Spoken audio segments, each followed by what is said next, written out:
Saudara-saudari, jika Anda menyaksikan perselingkuhan suami Anda, apa yang akan Anda lakukan? Saya mengganti pelumas di tas suami saya dengan lem super industrial. Namun, beberapa saat kemudian, sebuah telepon datang dari unit gawat darurat. Suami Anda dan adik ipar Anda menempel menjadi satu. Apakah Anda wali dari Bapak Baskara Wijaya? Dalam keadaan setengah sadar di tengah tidur lelap, saya menjawab, iya, saya istrinya. Telepon yang datang pukul 2 dini hari selalu membuat jantung berdebar kencang. Terutama jika itu menyangkut suami saya, Baskara Wijaya, yang seharusnya sedang lembur dan belum pulang ke rumah. Selamat pagi, kami dari UGD Rumah Sakit Medika Utama. Suami Anda, Bapak Baskara Wijaya, dan seorang wanita mengalami kecelakaan. Anda harus segera datang ke rumah sakit sekarang. Jantung saya serasa jatuh ke perut, dan kesadaran saya pulih sepenuhnya. Kecelakaan apa? Apakah dia terluka? Suara di seberang telepon tiba-tiba berubah aneh, seperti sedang menahan tawa. Ini bukan cedera fisik biasa. Mereka berdua menempel menjadi satu. Menempel? Maksud Anda? Saya mengerutkan kening, bertanya-tanya apakah saya masih bermimpi. Apa maksudnya? Suara perawat itu nyaris tak terdengar karena menahan tawa. Iya, Bu. Secara harfiah. Secara fisik.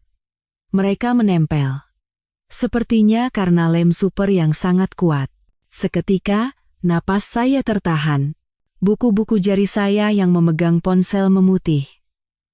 Lem super. Dua kata itu menyambar pikiran saya seperti kilat, menerangi ingatan akan sore yang mengerikan 3 hari yang lalu. 3 hari sebelumnya, saya seharusnya pergi ke Bali untuk perjalanan bisnis. Namun, penerbangan dibatalkan karena badai. Dengan niat memberikan kejutan pada Baskara, saya langsung pulang tanpa memberitahunya terlebih dahulu, bahkan saya membelikan kepiting raja kesukaannya. Saat saya membuka pintu depan, ruang tamu sunyi senyap. Saya meletakkan barang-barang saya dengan hati-hati ketika mendengar suara samar dari kamar tidur utama. Jantung saya mulai berdebar kencang, dan firasat buruk mencekik leher saya. Baskara bilang hari ini ada pertemuan penting dengan klien, kenapa dia ada di rumah jam segini? Semakin dekat saya ke kamar tidur, suara itu semakin jelas. Desahan seorang wanita dan derit ranjang yang berirama. Seketika, tangan dan kaki saya terasa dingin seperti es. Saya mengendap-endap ke depan pintu kamar yang sedikit terbuka.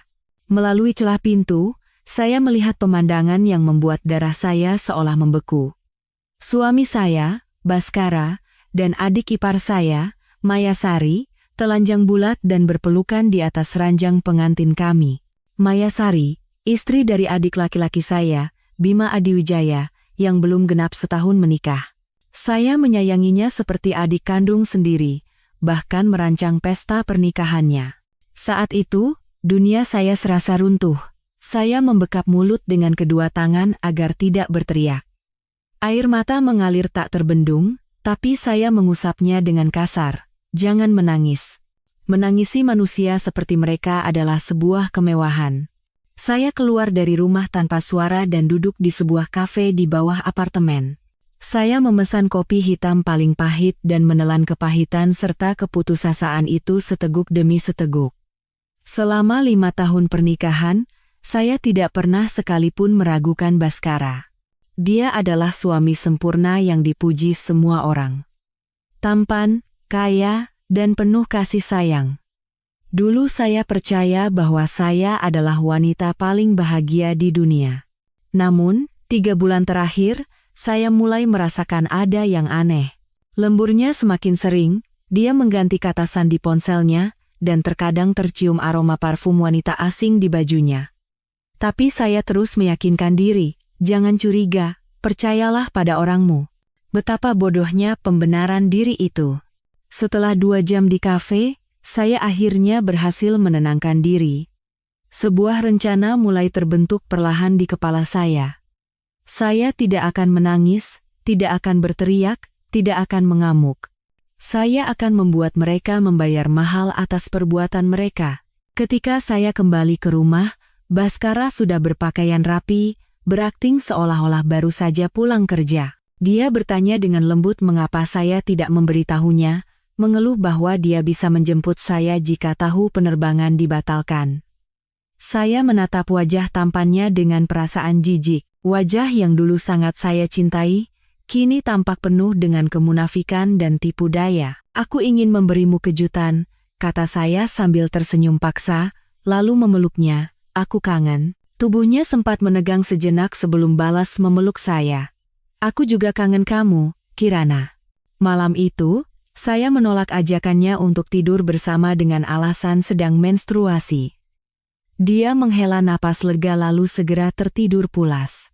Setelah memastikan dia tertidur, saya diam-diam mengambil dompet dan kunci mobilnya. Lalu, saya menemukan benda itu, yang dia sembunyikan jauh di dalam laci meja kerjanya. Sebotol kecil pelumas khusus. Saya tahu tentang keberadaan pelumas ini. Beberapa bulan lalu, saya tidak sengaja melihatnya di tas kerjanya. Saat itu, dia panik dan berkilah bahwa itu adalah hadiah kejutan untuk saya, mengatakan produk baru ini sangat bagus. Kalau dipikir-pikir sekarang, itu mungkin perlengkapan khusus untuknya dan selingkuhannya. Keesokan harinya, saya pergi ke toko bahan kimia dan membeli sebotol lem super industrial. Dengan hati-hati, saya membersihkan botol pelumas itu hingga kering, lalu mengisinya dengan lem super. Saya tahu Baskara akan melakukan perjalanan bisnis keesokan harinya, dan kebetulan, Maya juga bilang akan berlibur bersama teman-temannya. Semuanya terasa begitu pas. Saya meletakkan kembali botol pelumas yang telah dimodifikasi itu ke tempatnya semula dan menunggu dengan tenang. Ibu Wali, apakah Anda masih di sana? Suara di telepon menarik saya kembali ke dunia nyata. Ya, saya akan segera ke sana. Suara saya terdengar luar biasa tenang. Setelah menutup telepon, saya perlahan bangkit dan berjalan ke meja rias. Wanita di cermin itu berwajah pucat, tetapi matanya berkilat dingin. Saya merias wajah dengan saksama dan memoleskan lipstik merah menyala, warna favorit Baskara. Kemudian, dari bagian terdalam lemari, saya mengeluarkan sebuah amplop coklat.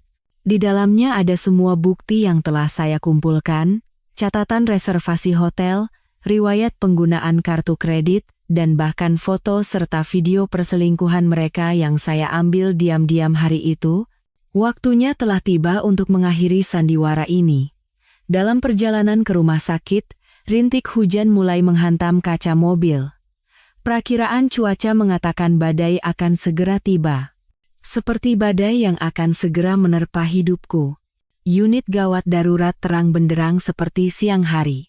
Dengan sepatu hak tinggi, saya berjalan mantap ke meja perawat. Saya istri Baskara Wijoyo. Saya yang tadi ditelepon. Perawat jaga itu menatap saya dengan ekspresi bingung. Mungkin dia mengharapkan seorang istri yang panik dan berantakan, bukan wanita dengan riasan sempurna dan postur tegap seperti ini. Ah, ya. Silakan lewat sini. Perawat itu cepat-cepat memulihkan ketenangannya dan mengantar saya ke sebuah bilik yang tertutup tirai. Kondisinya agak tidak biasa. Sebaiknya ibu mempersiapkan diri. Saya menarik napas dalam-dalam dan menyibakkan tirai. Pemandangan di depan saya melampaui segala imajinasi. Baskara dan Mayasari terbaring di ranjang, saling membelakangi. Bokong mereka menempel erat seperti kembar siam, tidak dapat dipisahkan. Wajah Baskara pucat pasi, sementara Maya membenamkan wajahnya di bantal, tidak berani mengangkat kepala. Beberapa dokter berdiri di sekitar mereka, mendiskusikan cara memisahkan keduanya. Wali pasien sudah datang, kata seorang dokter yang tampak senior, menoleh ke arah saya. Mendengar itu, Baskara mengangkat kepalanya. Wajahnya menjadi semakin pucat saat melihat saya. Kiki Kirana? Bagaimana kamu bisa? Pihak rumah sakit meneleponku, jawab saya dengan tenang. Bisa jelaskan apa yang terjadi di sini? Mendengar suara saya, Maya gemetar hebat dan semakin membenamkan wajahnya ke bantal. Sayang, ini salah paham, aku. Baskara mulai berbicara tak karuan. Dokter memotong ucapannya. Ibu Kirana, situasinya seperti ini. Mereka berdua menggunakan semacam lem super yang sangat kuat, sehingga jaringan kulit mereka menempel dengan erat. Kami sudah mencoba beberapa jenis pelarut tapi tidak berhasil. Mungkin perlu dilakukan operasi pemisahan. Saya melipat tangan di dada dan bertanya. Jadi, kenapa suami saya dan adik ipar saya menggunakan lem super bersama-sama? Situasi macam apa yang membutuhkan benda seperti itu? Seluruh ruangan seketika hening. Beberapa perawat muda tampak mengguncangkan bahu, menahan tawa. Wajah Baskara berubah dari putih, menjadi merah, lalu membiru. Seperti palet warna. Begini, dokter kepala berdeham, menurut keterangan pasien, mereka tidak sengaja salah mengira lem super itu sebagai minyak pijat. Akibatnya, area pribadi mereka jadi menempel. Minyak pijat? Saya mengangkat alis. Jadi, kalian berdua sedang saling memijat? Sejak kapan kamu bisa memijat, Baskara? Atau jangan-jangan Maya yang sedang memijatmu? Maya akhirnya angkat bicara sambil terisak. Mbak Kirana, ini tidak seperti yang Mbak pikirkan. Memangnya apa yang aku pikirkan? Saya menatapnya dengan dingin. Aku tidak memikirkan apa-apa. Aku hanya menanyakan fakta. Apa ada pikiran khusus yang ingin kamu bagi? Dia terdiam, lalu kembali terisak. Baskara mencoba bangkit, tetapi hanya erangan kesakitan yang keluar. Kirana, kita bicarakan ini di rumah saja. Tolong minta dokter untuk memisahkan kami dulu. Kenapa harus dibicarakan di rumah? Tanya saya pura-pura heran. Apa ada yang tidak boleh didengar oleh dokter? Bukankah kalian hanya sedang melakukan pijat yang sehat? Atau jangan-jangan, kalian sedang melakukan sesuatu yang tidak pantas dan tidak boleh diketahui orang lain? UGD menjadi sunyi senyap.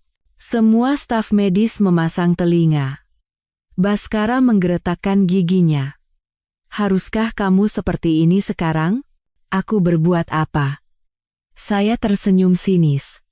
Aku dapat telepon bahwa suamiku masuk UGD. Aku bergegas datang, dan menemukan suamiku menempel dengan adik iparku dalam posisi aneh seperti ini. Apa salah jika aku mengajukan beberapa pertanyaan? Saya menoleh ke arah dokter. Dokter, apakah kondisi mereka berbahaya? Apakah ada kemungkinan fungsinya terganggu? Dokter kepala membetulkan kacamatanya. Saat ini tidak mengancam nyawa. Tapi proses pemisahan bisa menyebabkan kerusakan jaringan lokal. Kami sudah meminta konsultasi dengan spesialis urologi dan ginekologi. Tepat pada saat itu, ponsel saya berdering. Adik saya, Bima Adiwijaya. Mbak, ada apa ini? Rumah sakit telepon, katanya Maya celaka. Apa maksudnya dia menempel? Sama siapa? Suara Bima terdengar panik dan bingung. Saya melirik kedua orang yang membeku di ranjang, lalu perlahan berkata, Bima, kamu harus ke rumah sakit sekarang, ke UGD. Ada sesuatu yang harus kamu lihat sendiri. Kirana, jangan. Teriak Baskara. Maya mulai menangis histeris. Tolong jangan suruh dia datang, Mbak. Kumohon. Saya mengabaikan mereka dan berkata kepada Bima, cepat kemari. Hati-hati di jalan. Badai akan datang. Setelah menutup telepon, saya menarik sebuah kursi dan duduk dengan anggun. Lalu, saya mengeluarkan amplop coklat dari tas saya. Sebelum adikku dan keluarga lain datang, bagaimana kalau kalian jelaskan ini dulu? Saya melemparkan setumpuk foto ke meja kecil di samping ranjang. Foto paling atas adalah gambar jelas mereka berdua yang sedang berpelukan di ranjang pengantin kami 3 hari yang lalu. Mata Baskara membelolak. Kamu sudah tahu semuanya? Maya menjerit dan nyaris pingsan. Staf medis tidak bisa menahan diri lagi dan mulai berbisik-bisik. Saya merasakan kepuasan yang dingin sedingin es saat menyaksikan drama murahan ini. Udara di UGD seolah membeku. Wajah Baskara bukan lagi pucat, tapi sudah keabu-abuan. Bibirnya bergetar, tapi tidak ada kata yang keluar. Maya terkulai lemas di atas ranjang seolah jiwanya telah melayang, hanya bagian tubuh mereka yang lengket yang menahannya agar tidak jatuh sepenuhnya. Ini. Baskara akhirnya berhasil memaksakan beberapa kata keluar, matanya penuh dengan keterkejutan dan ketidakpercayaan. Saya menyilangkan kaki dengan anggun dan mengeluarkan selembar bukti reservasi hotel dari amplop, Hotel Bintang 5 Jakarta, kamar eksekutif suite, 15 Agustus. Wah, kebetulan sekali itu hari ulang tahunku. Kamu bilang kamu ada perjalanan bisnis ke Surabaya, kan? Ingat? Staf medis menahan napas menyaksikan adegan ini. Bahkan dokter kepala sepertinya lupa untuk melanjutkan penanganan medis. Drama kehidupan manusia memang jauh lebih menarik daripada masalah medis yang rumit. Dan ini, saya mengeluarkan laporan kartu kredit. Kalung berlian, 500 juta rupiah. Aku kira itu hadiah ulang tahun pernikahan kita, tapi ternyata aku melihatnya di leher Maya. Kamu bilang itu barang palsu, kan? Ingat? Maya terisak dan mencoba menutupi wajahnya dengan tangan, tetapi posisinya yang aneh membuatnya tidak bisa melakukannya. Yang paling hebat adalah ini. Saya menyalakan ponsel dan memutar rekaman suara. Apa dia masih semenarik kamu? Kalau bukan karena latar belakang keluarganya, sudah lama aku akhiri. Lalu kapan Mas mau menceraikannya? Sabar sedikit lagi. Belum waktunya. Suara Baskara dan Maya dalam rekaman itu terdengar sangat jelas. Itu adalah rekaman dari alat perekam yang saya pasang sebulan lalu di ruang privat sebuah lounge yang sering mereka kunjungi. Wajah Baskara menjadi abu-abu. Kamu menjebakku. Tidak ada apa-apanya dibandingkan kalian yang menipuku, balas saya dengan dingin. Tepat pada saat itu, tirai UGD disibakan dengan kasar. Maya. Mbak. Apa-apaan ini? Adik saya, Bima, masuk dengan napas terengah-engah.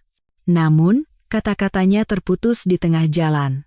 Matanya membelalak menatap istri dan kakak iparnya yang menempel dalam posisi aneh di atas ranjang. Dia membeku di tempat, seperti patung. Bima, kamu sudah datang, kata saya dengan tenang. Seperti yang kamu lihat. Istrimu dan suamiku sepertinya sedang melakukan pijat yang membutuhkan lem super.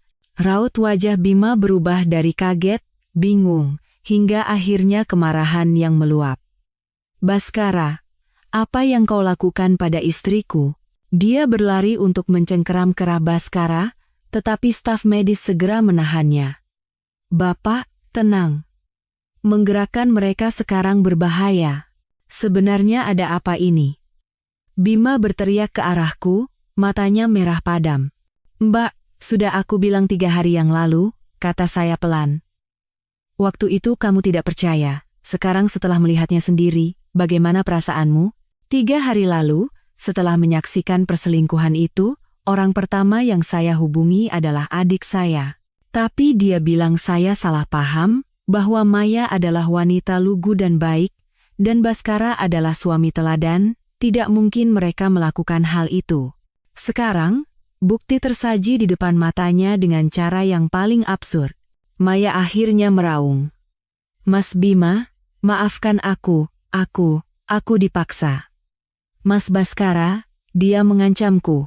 Akting yang sangat meyakinkan. Saya menyaksikan pertunjukan itu dengan mata dingin. Baskara langsung berteriak, Maya, kamu gila. Omong kosong apa ini, kamu yang lebih dulu menggodaku. Pertengkaran kotor pun dimulai. Semuanya diam. Dokter kepala akhirnya meledak. Masalah keluarga selesaikan di luar. Pasien harus segera dioperasi. Surat persetujuan operasi diletakkan di depan saya. Ibu Kirana, sebagai keluarga inti, Anda harus menandatanganinya. Saya melirik dokumen itu dan bertanya, dalam kasus seperti ini, seberapa besar risiko operasinya? Operasi pemisahan akan dilakukan dengan bius lokal, tapi karena perlengketannya cukup parah, bisa terjadi kerusakan jaringan permanen. Terutama, Dokter itu berhenti, tampak canggung. Bisa mempengaruhi fungsi organ tertentu. Baskara menatapku dengan mata penuh ketakutan. Kirana, tanda tangani, cepat. Saya mengambil pulpen. Lalu perlahan membuka mulut. Sebelum tanda tangan, aku mau tanya satu hal. Baskara, apa kata Sandi Brankas di ruang kerjamu? Aku perlu mengambil dokumen penting. Matanya goyah.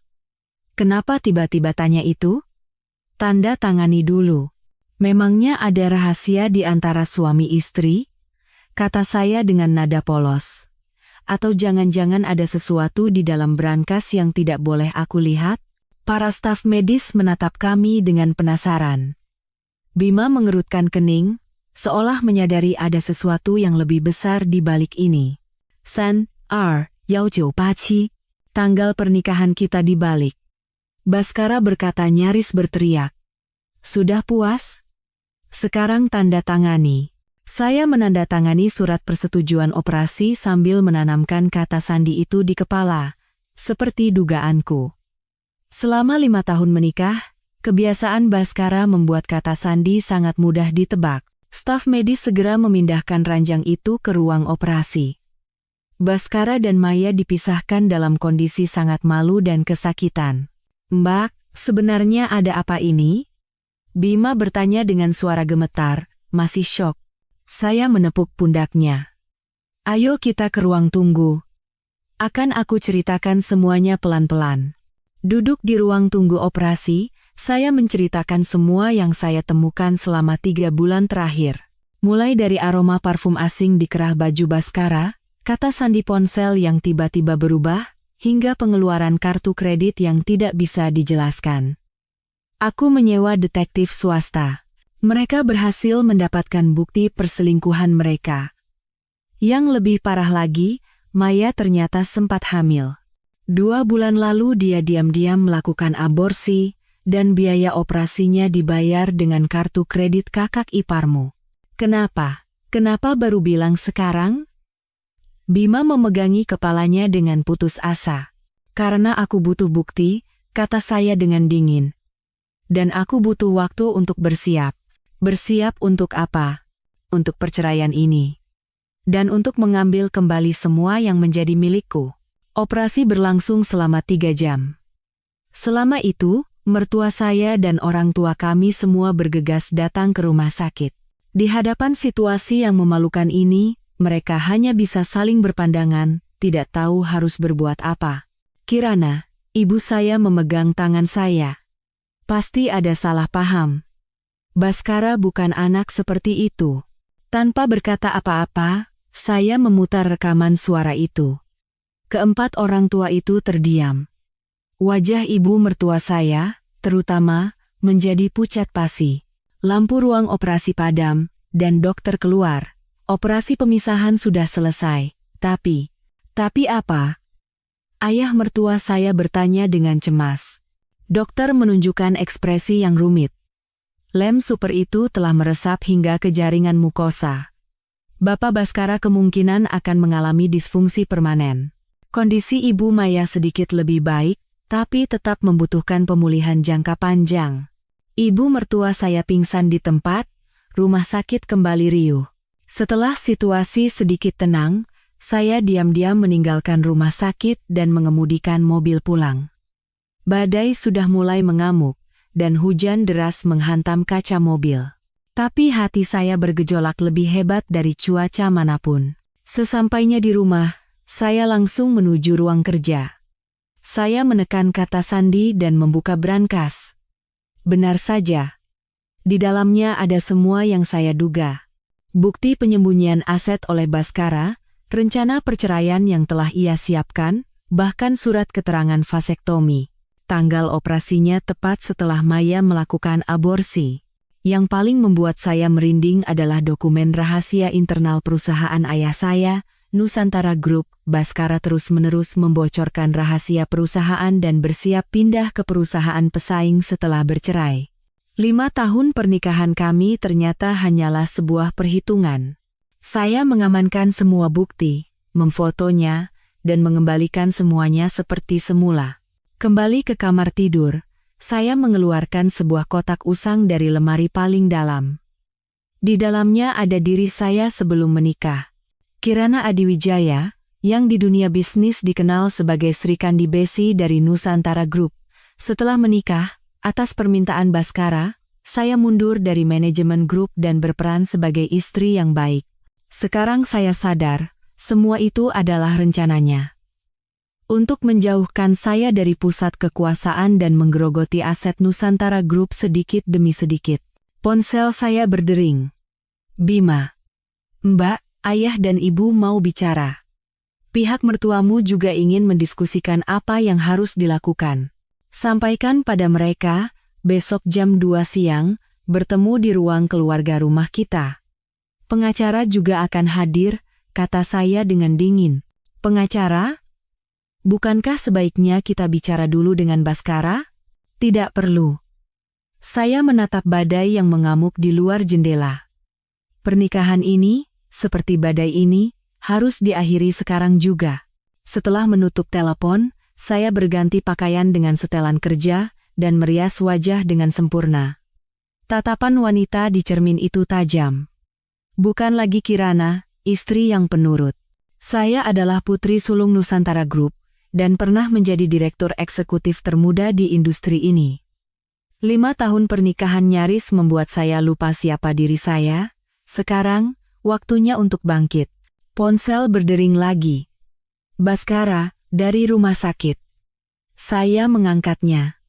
Suaranya yang lemah terdengar dari seberang. Kirana, aku salah. Semua karena Maya yang menggodaku. Tolong, maafkan aku sekali ini saja. Permintaan maaf khas Baskara. Tidak ada ketulusan, hanya pengalihan tanggung jawab. Jaga dirimu baik-baik, kata saya datar. Besok jam 2 siang, kita bertemu di kamarmu. Ada hal penting yang harus dibicarakan. Kamu? Mau memaafkanku? Ada sedikit harapan dalam suaranya. Besok kamu akan tahu. Saya menghindari jawabannya dan menutup telepon. Lalu, saya segera menghubungi pengacara utama perusahaan, yang juga teman lama saya, Rina. Kirana. Tumben sekali, kata Rina, terdengar kaget. Rin, aku butuh bantuanmu, kata saya langsung ke pokok persoalan. Besok jam 2 siang, di ruang keluarga rumahku. Siapkan surat gugatan cerai. Yang paling kejam. Rina terdiam sejenak, lalu tertawa. Sri Kandi Besi legendaris akhirnya kembali. Aku tahu suatu saat kamu akan bangkit. Bukan hanya perceraian, tambah saya. Tuduhan spionase industri dan penyembunyian aset juga, aku akan membuatnya membayar mahal. Mengerti? Kirimkan datanya.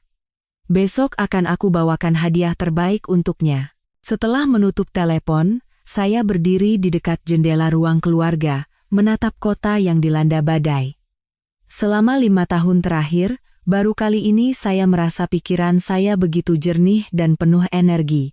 Baskara mungkin mengira wanita yang dinikahinya adalah putri kaya yang penurut dan bisa ia atur sesuka hati.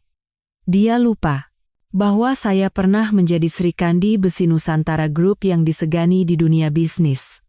Saya hanya menyembunyikan cakar saya karena mencintainya. Sekarang, tidak perlu lagi. Keesokan harinya pukul 2 siang, di ruang keluarga kediaman utama keluarga Adiwijaya. Saya duduk di sofa utama dengan setelan hitam yang elegan. Rina berdiri diam di belakang saya. Di seberang, ada mertua saya dan Baskara, yang duduk di kursi roda. Dokter mengizinkannya keluar beberapa jam untuk urusan keluarga yang mendesak. Wajah Baskara pucat, dan dia duduk dengan canggung untuk menahan rasa sakit pasca operasi. Tatapannya pada saya bercampur antara rasa bersalah, amarah, dan secercah harapan. Ibu mertua saya membuka pembicaraan dengan hati-hati. Kejadian kemarin itu, Baskara hanya sedang khilaf sesaat, dia sudah mengaku salah, jadi saya mengangkat tangan untuk menghentikannya.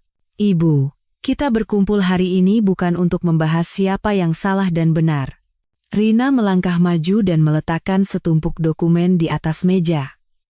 Ini adalah surat kesepakatan cerai yang disiapkan oleh klien saya, Ibu Kirana Adiwijaya. Silakan diperiksa. Ruangan seketika hening. Baskara mengangkat kepalanya dengan cepat. Matanya penuh ketidakpercayaan. Kirana, kamu mau cerai? Memangnya tidak? Balas saya datar. Haruskah aku tetap bersamamu agar kamu bisa terus membocorkan rahasia perusahaan kami? Atau agar kamu bisa menikmati malam panas lagi dengan adik iparku? Ayah mertua saya mengerutkan kening. Kirana, bicaramu keterlaluan. Hanya karena Baskara melakukan satu kesalahan, kamu mau bercerai? Pernikahan bukan main-main. Apa kamu mau membuang begitu saja kenangan 5 tahun bersama? Saya tersenyum tipis dan mengeluarkan beberapa foto dari tas, menyebarkannya di atas meja. Foto-foto Baskara dan Maya yang sedang bermesraan di berbagai hotel. Selama 6 bulan terakhir. Kenangan 5 tahun? Lebih baik disebut perselingkuhan 6 bulan. Ibu mertua saya terkesiap, dan wajah ayah mertua saya menjadi kelabu. Baskara mencondongkan tubuhnya ke depan dengan panik. Kirana, aku benar-benar gila sesaat waktu itu. Maya yang menggodaku duluan. Aku hanya mencintaimu. Alasan khas Baskara. Selalu menyalahkan orang lain. Tepat pada saat itu, pintu ruang keluarga terbuka, dan orang tua saya serta adik saya, Bima, masuk. Wajah Bima mengeras, bahkan tidak melirik Baskara sama sekali. Semua sudah berkumpul, kata saya sambil berdiri. Kalau begitu, mari kita mulai. Rina mulai menjelaskan isi kesepakatan cerai poin per poin. Baskara tidak akan mendapatkan 1 sen pun tunjangan, harus menyerahkan semua harta Gonogini, dan membayar ganti rugi moral sebesar 3 miliar rupiah. Tidak masuk akal. Ayah mertua saya menggebrak meja. Ini perampokan. Wajah Baskara memutih. Kirana, kamu tidak bisa melakukan ini. Sebagian besar harta itu hasil jerih payahku. Benarkah? Saya mengangkat alis dan mengeluarkan laporan keuangan. Saat kita menikah, aset atas namaku adalah 50 miliar rupiah. Sekarang hanya tersisa 10 miliar. Sebaliknya, kamu yang memulai dari nol sekarang punya aset lebih dari 30 miliar. Perlu aku bantu hitung? Saya melanjutkan dengan mengeluarkan dokumen lain. Belum lagi keuntungan yang kamu berikan pada perusahaanmu sendiri dengan membocorkan informasi internal Nusantara Group melalui saya selama 3 tahun terakhir, yang nilainya lebih dari 500 miliar rupiah. Perlu saya gugat dengan tuduhan spionase industri? Baskara ternganga. Dia sepertinya tidak menyangka saya tahu sebanyak ini. Kamu menyelidikiku? Hanya melindungi diriku sendiri, kata saya dingin. Ngomong-ngomong, kata sandi berangkas yang kamu berikan kemarin salah. Bukan 3.219,87, tapi 3.219,86. Tanggal pernikahan kita dibalik lalu dikurangi 1. Kamu benar-benar waspada terhadapku, ya. Wajah Baskara menjadi pucat pasi. Dia akhirnya sadar bahwa dia tidak tahu apa-apa tentang istrinya. Ibu mertuanya mulai menangis. Kirana, lihatlah kebersamaan kalian selama 5 tahun, jangan sekejam ini. Kejam? Suara saya tiba-tiba meninggi. Saat anak Anda tidur dengan adik ipar saya di ranjang pengantin kami, itu tidak kejam? Saat dia diam-diam melakukan vasektomi dan merenggut harapan saya untuk menjadi seorang ibu, itu tidak kejam? Saat dia mencuri rahasia perusahaan ayah saya, itu tidak kejam? Rentetan pertanyaan saya membuat keluarga mertua terdiam. Orang tua saya menatap Baskara dengan wajah terkejut. Vasektomi? Apa yang dikatakan Kirana benar?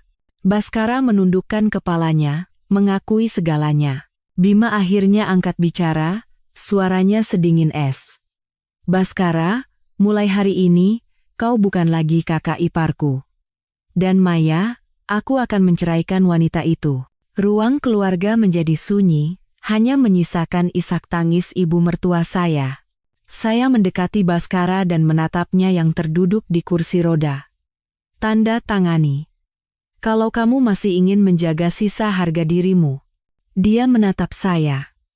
Kilatan kebencian sejenak melintas di matanya. Kalau aku tidak mau tanda tangan, kamu mau apa? Saya tersenyum, senyum sedingin es tanpa kehangatan sedikit pun. Kalau begitu, aku harus menyebarkan foto dan video kalian yang sedang menempel itu ke media. Judul beritanya bisa seperti ini, Direktur perusahaan ternama dan adik iparnya terlengket dalam skandal memalukan. Pasti akan sangat menarik. Warna memudar dari wajah Baskara. Kakakmu? Merekamnya? Saya mengeluarkan ponsel dan memutar video itu. Rekaman dari sudut pandang UGD yang menunjukkan zetek memalukan mereka saat menempel, dan percakapan dokter yang menyebutkan kemungkinan disfungsi permanen. Semuanya terekam jelas. Kirana, kamu benar-benar kejam, kata Baskara sambil menggeretakkan gigi. Tidak sekejam kamu, saya mematikan videonya. Pilihannya sederhana. Tanda tangani diam-diam, atau jadi bahan tertawaan seluruh negeri. Sebagai informasi, jika kita lewat jalur hukum, tuduhan spionase industri bisa dipenjara 3-7 tahun. Ayah mertua saya menghela napas panjang. Baskara, tanda tangani saja. Tangan Baskara gemetar. Dia menatap saya dengan ekspresi rumit dan bertanya, selama 5 tahun ini, kamu hanya berakting? Tidak, jawab saya datar. Saat aku mencintaimu, aku tulus mencintaimu, tapi sekarang tidak lagi. Itu juga tulus. Akhirnya, dia menandatangani surat kesepakatan cerai. Goresan penanya tampak lemah dan tidak beraturan. Rina mengamankan dokumen itu dan berkata, batas waktu untuk transfer aset dan pembayaran ganti rugi adalah 1 bulan, jika tidak dipenuhi, kami akan menempuh jalur hukum. Setelah urusan selesai, keluarga mertua saya pergi dengan wajah kelabu. Sebelum didorong keluar dengan kursi rodanya, Baskara menoleh ke arah saya untuk terakhir kalinya. Di matanya, ada ketakutan dan rasa segan yang belum pernah saya lihat sebelumnya. Dia akhirnya sadar bahwa dia telah mengusik orang yang salah. Setelah orang luar pergi, ibu memeluk saya. Kirana, betapa beratnya semua ini untukmu. Aku baik-baik saja, Bu. Justru lega. Saya menepuk punggung ibu. Bima mendekat dengan wajah penuh rasa bersalah. Mbak, maafkan aku. Seharusnya aku percaya padamu. Bukan salahmu, saya menghela napas. Dulu aku juga tidak mau percaya dengan apa yang kulihat dengan mata kepalaku sendiri. Ayah, yang sedari tadi diam, akhirnya angkat bicara. Mulai besok, kembalilah ke perusahaan. Posisi direktur masih kosong untukmu. Saya menatap ayah dengan kaget. 5 tahun lalu, saat saya meninggalkan perusahaan untuk menikah, ayah adalah orang yang paling menentang. Kerugian perusahaan akibat informasi rahasia yang dibocorkan Baskara selama 6 bulan terakhir ternyata lebih besar dari yang kita kira. Kamu harus kembali untuk membereskan kekacauan ini. Wajah ayah tampak serius. Saya menarik napas dalam-dalam. Takdir sepertinya memberiku titik balik yang tak terduga. Baik, ayah. Besok saya akan langsung kembali. Kembali ke kamar, saya menatap diri saya di cermin. 5 tahun. Kirana Adiwijaya yang pernah disegani di dunia bisnis akhirnya kembali. Ponsel saya berdering. Nomor tak dikenal. Saat saya angkat, suara seorang wanita terdengar. Ibu Kirana Adiwijaya, kan? Saya Dewi Lestari, teman Maya. Ada yang ingin saya sampaikan. Ada apa? Hubungan Bapak Baskara dan Maya tidak sesederhana yang terlihat. Ada orang lain di balik mereka. Suaranya terdengar penuh arti. Apa maksudmu? Kita bertemu saja. Saya juga membawa buktinya. Dia menyebutkan waktu dan tempat, lalu menutup telepon. Saya berdiri memegang ponsel, tenggelam dalam pikiran. Apakah drama murahan ini memiliki latar belakang yang lebih dalam? Di luar jendela, badai telah berlalu dan langit mulai cerah. Tapi di dalam hati saya, kabut baru mulai terbentuk. Apakah perselingkuhan Baskara dan Maya bukan sekadar afer biasa? Saya tiba di kafe sepi di pinggiran Jakarta sesuai waktu yang dijanjikan. Kota yang baru saja dilewati badai belum sepenuhnya pulih, di sana-sini terlihat dahan pohon patah dan daun-daun berserakan. Namun, sinar matahari sudah menembus awan, menandakan akhir dari badai. Atau mungkin, awal dari badai yang lain. Di sudut kafe, seorang wanita berkacamata hitam melambai ke arah saya. Saya duduk di hadapannya dan mengamatinya. Wanita berusia awal 30-an dengan pakaian rapi, tapi tampak gelisah. Ibu Kirana, saya Dewi Lestari. Dia melepas kacamatanya, memperlihatkan mata yang lelah. Saya teman kuliah Maya dan sahabat terdekatnya. Anda bilang hubungan mereka tidak sederhana, kata saya langsung ke pokok persoalan. Dewi mengangguk dan mengeluarkan sebuah amplop dari tasnya, mendorongnya ke arah saya. Lihat ini dulu. Saya membuka amplop itu. Ada beberapa foto di dalamnya. Baskara, Maya, dan seorang pria parubaya berfoto bersama. Latar belakangnya tampak seperti sebuah lounge mewah. Wajah pria itu saya kenal. Hartono Suryo, pimpinan Mahakarya Group, pesaing terbesar perusahaan tempat Baskara bekerja. Apa maksudnya ini?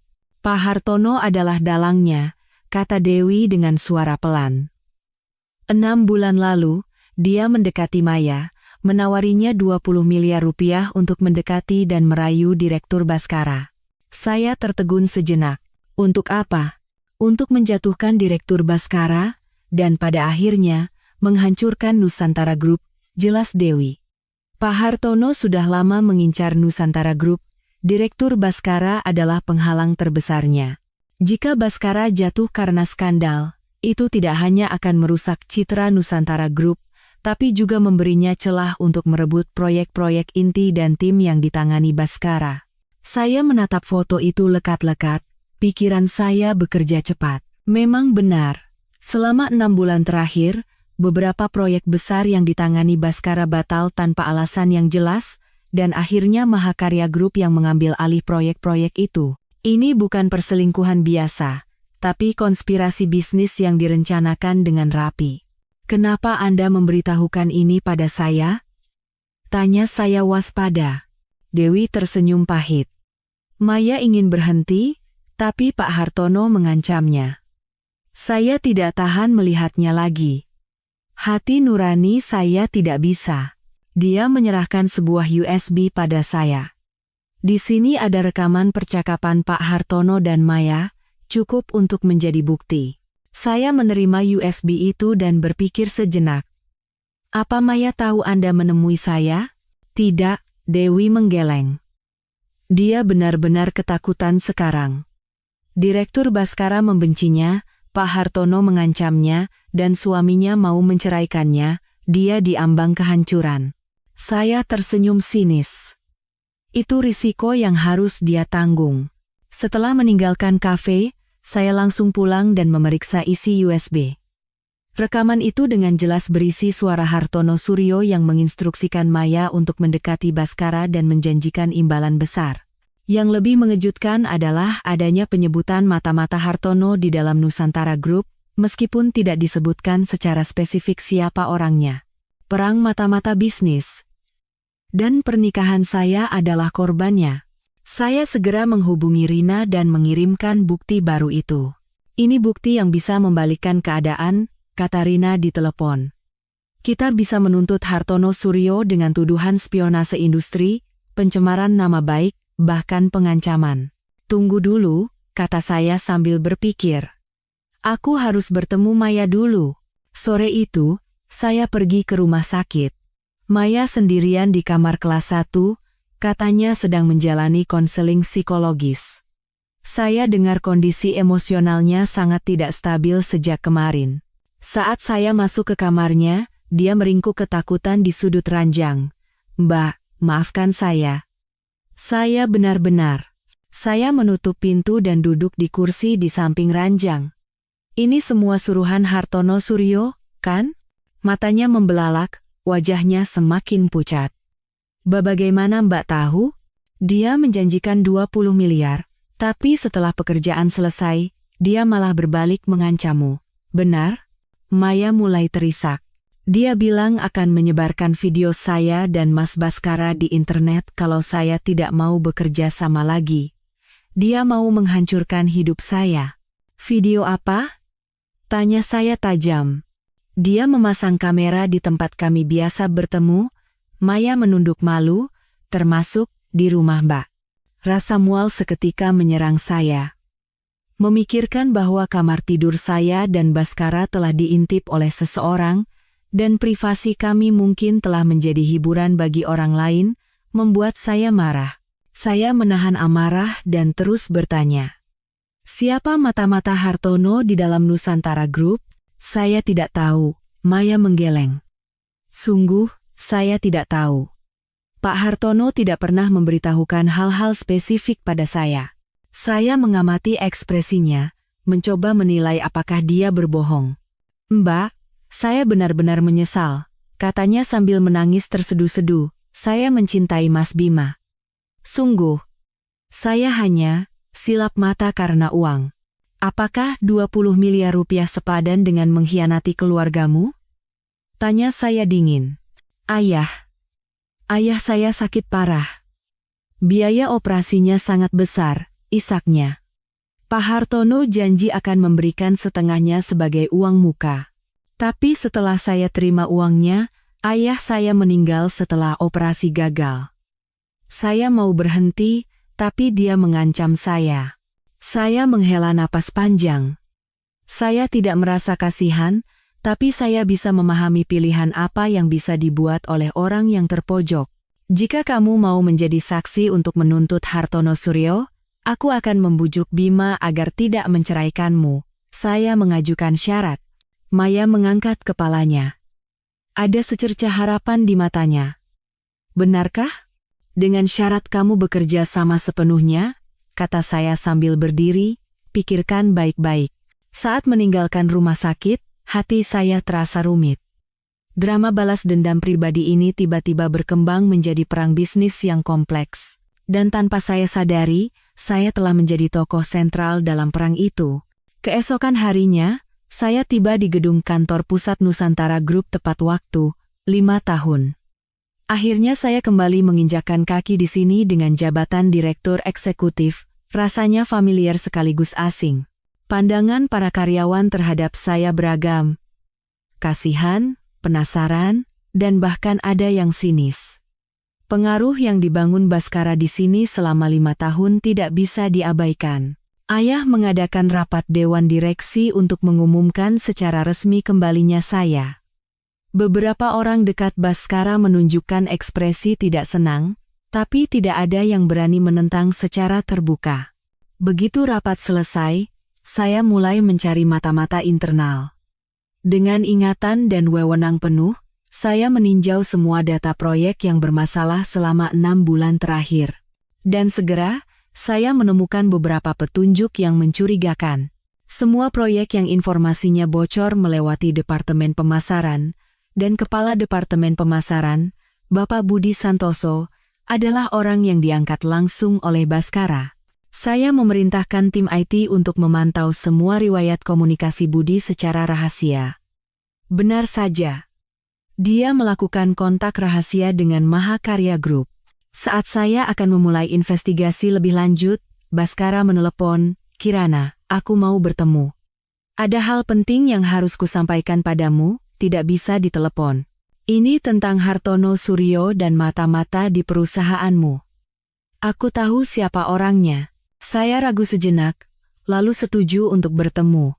Semakin banyak sumber informasi, semakin baik. Kami bertemu di sebuah klinik swasta.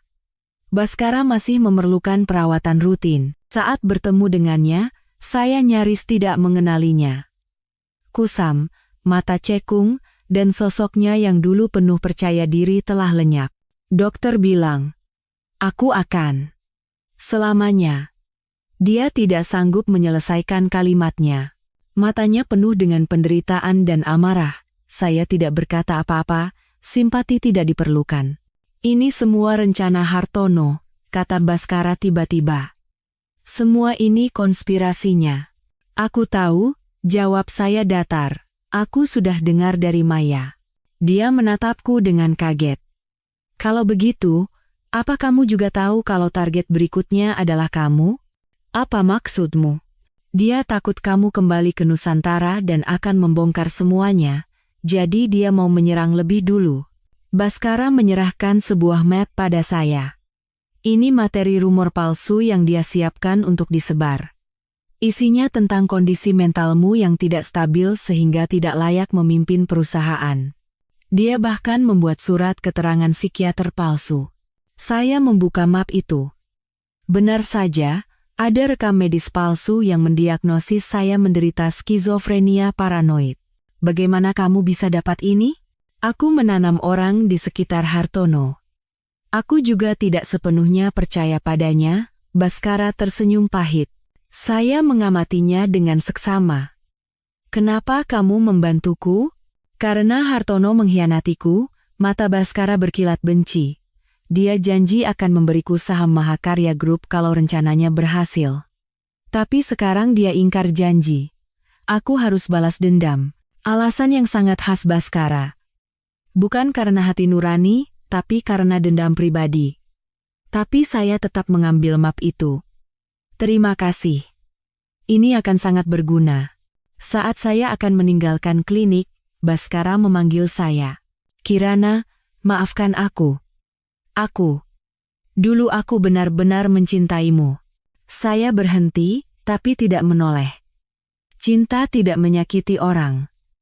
Yang kamu cintai mungkin adalah keuntungan yang bisa aku berikan padamu. Berjalan di bawah sinar matahari, saya menarik napas dalam-dalam. Situasinya lebih rumit dari yang saya kira. Di luar ada konspirasi Hartono, di dalam ada mata-mata internal. Dan Baskara sepertinya ingin beraliansi dengan saya untuk melawan musuh bersama. Ponsel saya berdering. Adik saya, Bima. Mbak, Maya setuju untuk bersaksi. Dia akan menuntut Hartono Suryo. Bagus. Atur pertemuannya dengan Rina. Dan tambah personel keamanan. Kalau Hartono terpojok, entah apa yang akan dia lakukan. Baik. Aku belum bilang pada ayah dan ibu. Mereka akan khawatir. Terutama soal mata-mata internal. Setelah menutup telepon, saya menatap gedung kantor pusat Nusantara Group, 5 tahun. Akhirnya saya kembali ke tempat saya. Dan perang ini baru saja dimulai. Hartono mungkin tidak tahu. Lawan yang dia hadapi bukanlah istri yang tersakiti, melainkan Srikandi Besi dari Nusantara Group. Kembali ke kantor Nusantara Group, saya segera memanggil tim inti saya, Pak David, Kepala Tim IT, dan Pak Iwan Setiawan, Direktur Pemasaran yang telah lama menjadi bawahan saya. 5 tahun lalu saat saya meninggalkan perusahaan, dia masih seorang manajer proyek kecil, tapi sekarang dia telah menjadi salah satu pilar perusahaan. Kalian berdua, tolong selidiki secara rahasia semua riwayat komunikasi dan aliran dana Kepala Departemen Budi Santoso, fokus pada keterkaitannya dengan Mahakarya Group. Saya memberikan instruksi secara langsung. Pak Iwan ragu sejenak. Bu Direktur, Pak Budi adalah orang yang diangkat langsung oleh mantan Direktur Baskara. Posisinya di perusahaan cukup kuat. Jika kita bergerak gegabah tanpa bukti kuat, kita bisa kena serangan balik. Itulah sebabnya kita harus melakukannya secara rahasia. Saya menatap Pak David. Secara teknis tidak ada masalah, kan? Pak David membetulkan kacamatanya. Secara teori bisa. Tapi sistem perusahaan memiliki keamanan ganda, dan kemungkinan akses backdoor dari mantan Direktur Baskara masih ada. Saya berpikir sejenak. Kita mulai dari riwayat komunikasinya saat dia tidak di kantor. Analisis secara intensif riwayat telepon dan email selama periode proyek yang bermasalah dalam 6 bulan terakhir. Setelah memberikan semua instruksi, saya mulai meninjau laporan keuangan perusahaan selama 6 bulan terakhir. Semakin saya lihat, semakin saya tidak percaya. Setidaknya 5 proyek besar batal tanpa alasan yang jelas, dengan kerugian mencapai 1 triliun rupiah, dan semua proyek ini melewati tim pemasaran Budi Santoso. Sore harinya, saya sengaja mengadakan rapat pleno tim pemasaran untuk mengamati reaksi Budi. Di luar dia tampak tenang, tapi dari sorot matanya terpancar ketegangan yang tidak bisa disembunyikan. Pak Budi, tolong jelaskan alasan batalnya proyek pengembangan kota baru. Saya menunjuknya langsung. Budi berdeham sekali. Itu karena pihak klien tiba-tiba mengubah persyaratan, dan tim kami tidak sanggup memenuhinya. Oh ya, saya memotong ucapannya. Tapi dari yang saya periksa, tercatat bahwa kita yang tiba-tiba menaikkan biaya kontrak sebesar 20% di menit-menit terakhir, sehingga klien beralih ke Mahakarya Group. Keputusan siapa itu? Ruang rapat seketika hening, semua mata tertuju pada Budi. Itu instruksi dari mantan Direktur Baskara. Saya sudah menentangnya, tapi beliau yang memaksa. Dia mengalihkan tanggung jawab. Saya tertawa dalam hati. Baskara memang punya andil, tapi eksekutornya jelas Budi Santoso. Setelah rapat selesai, saya sengaja menahan Budi. Pak Budi, tolong ke ruangan saya sebentar. Begitu pintu ditutup, saya bertanya langsung. Berapa yang Anda terima dari Hartono Suryo? Tubuh Budi menegang sejenak, tapi dia cepat-cepat memulihkan ketenangannya. Bu Direktur, saya tidak mengerti maksud Anda. Saya berjalan ke jendela, membelakanginya. Saya beri Anda kesempatan. Jika mengaku sekarang, perusahaan akan memberikan keringanan. Jika tidak, saya berbalik dan menatap matanya lurus-lurus. Tuduhan spionase industri hukumannya cukup berat, Anda pasti tahu. Keringat dingin mulai membasahi dahi Budi, tapi dia masih berpura-pura tenang. Bu Direktur, Anda baru kembali jadi mungkin belum paham situasinya. Semua keputusan proyek tercatat dan dilakukan sesuai prosedur. Saya tersenyum tipis dan menekan tombol intercom di meja. Pak David, silakan masuk. Pak David dari tim IT masuk dengan wajah tegang sambil membawa tablet. Bu Direktur, setelah diperiksa, Pak Budi telah melakukan panggilan lebih dari 50 kali ke nomor ini dalam 6 bulan terakhir. Dia menunjukkan layar. Nomor ini terdaftar atas nama seorang eksekutif Mahakarya Group. Wajah Budi akhirnya runtuh. Ini pelanggaran privasi. Saya akan panggil pengacara. Silakan saja, kata saya datar. Sebagai informasi, kami juga menemukan bahwa tiba-tiba ada apartemen senilai 7 miliar rupiah atas nama istri Anda. Gaji Anda sebagai kepala departemen sepertinya tidak cukup untuk itu. Mau coba jelaskan ke kantor pajak? Budi terduduk lemas di kursi. Wajahnya pucat pasi. Sekarang, saya mencondongkan tubuh ke depan. Kesempatan terakhir. Ceritakan semuanya, atau kita ke kantor polisi. Setelah hening yang panjang, Budi akhirnya menyerah. Hartono Suryo mengancam saya. Saya punya utang judi, dan dia menawari untuk melunasinya dengan syarat saya memberikan informasi. Bukan hanya informasi, kan? Kata saya dingin. Proyek kota baru, proyek kilang lepas pantai. Semuanya sengaja Anda gagalkan. Benar? Dia menunduk, mengakuinya. Apa ada orang lain di perusahaan yang bekerja untuknya? Saya mendesaknya. Budi menggeleng. Saya tidak tahu. Pak Hartono sangat berhati-hati, dia selalu berkomunikasi secara terpisah. Saya memanggil tim keamanan untuk membawa Budi, dan menghubungi tim hukum untuk tindak lanjut. Setelah membereskan mata-mata internal, rasa lelah menyergap. Saya memenangkan pertempuran pertama, tapi saya tahu ini baru permulaan. Hartono pasti sudah merencanakan ini selama bertahun-tahun, tidak mungkin kartunya hanya satu ini. Ponsel saya berdering. Rina. Kirana. Maya sudah resmi memberikan kesaksian. Dia menuntut Hartono Suryo atas tuduhan penyuluhan dan pengancaman. Polisi sudah mulai menyelidikinya. Bagus, pikiran saya kembali segar. Dan Baskara juga sudah menyerahkan bukti bahwa Hartono mencoba menjebaknya. Situasinya jadi menarik, kata Rina sambil berpikir. Tapi hati-hati. Baskara mungkin punya niat lain.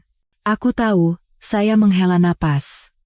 Tapi untuk saat ini, semua senjata yang bisa dipakai harus dipakai.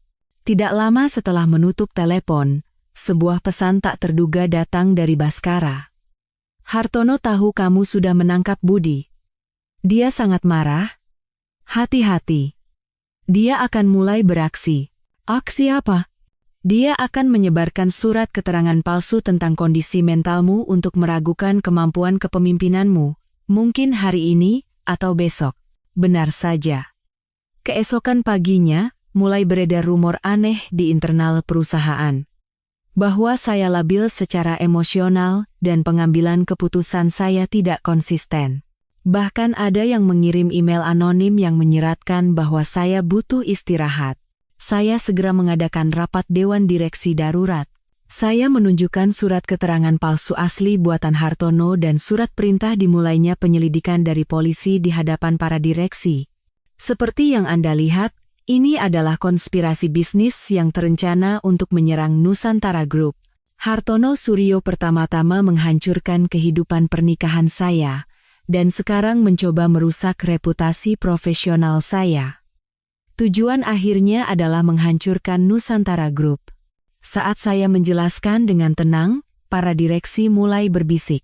Sebagian besar mendukung saya, tapi beberapa direksi yang merupakan orang dekat Baskara mengajukan pertanyaan. Bu Direktur, buktinya memang kuat, tapi kinerja perusahaan dalam 6 bulan terakhir memang menurun. Anda baru kembali, mungkin perlu waktu lebih untuk beradaptasi. Saya sudah siap. Saya mengeluarkan proposal bisnis baru. Ini adalah visi baru yang telah saya siapkan untuk Nusantara Group. Kita akan merestrukturisasi bisnis lama yang tidak efisien dan berekspansi ke bidang teknologi digital yang sedang berkembang. 3 perusahaan investasi sudah memberikan respons positif. Suasana ruang rapat segera menjadi lebih bersemangat. Dunia bisnis pada akhirnya berbicara melalui keuntungan. Model pendapatan baru selalu disambut baik. Setelah rapat selesai, ayah memanggil saya secara pribadi. Kirana, kerja bagus, tapi Hartono tidak akan mundur begitu saja. Ada informasi bahwa dia diam-diam membeli saham perusahaan kita. Akuisisi paksa, kata saya. Kemungkinan besar. Saat ini arus kas kita sedang tidak lancar karena beberapa proyek besar. Jika harga saham anjlok dalam situasi ini, kita bisa kehilangan kendali manajemen. Wajah ayah tampak tegang.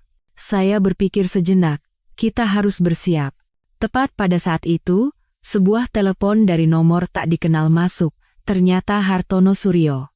Direktur Kirana, dengar-dengar sudah kembali ke Nusantara. Selamat? Ya. Suaranya penuh kemunafikan. Pak Hartono, langsung saja ke intinya. Cerdas sekali. Aku hanya mau memberi satu nasihat. Dunia bisnis itu medan perang. Terkadang, mundur di waktu yang tepat lebih baik daripada kehilangan segalanya.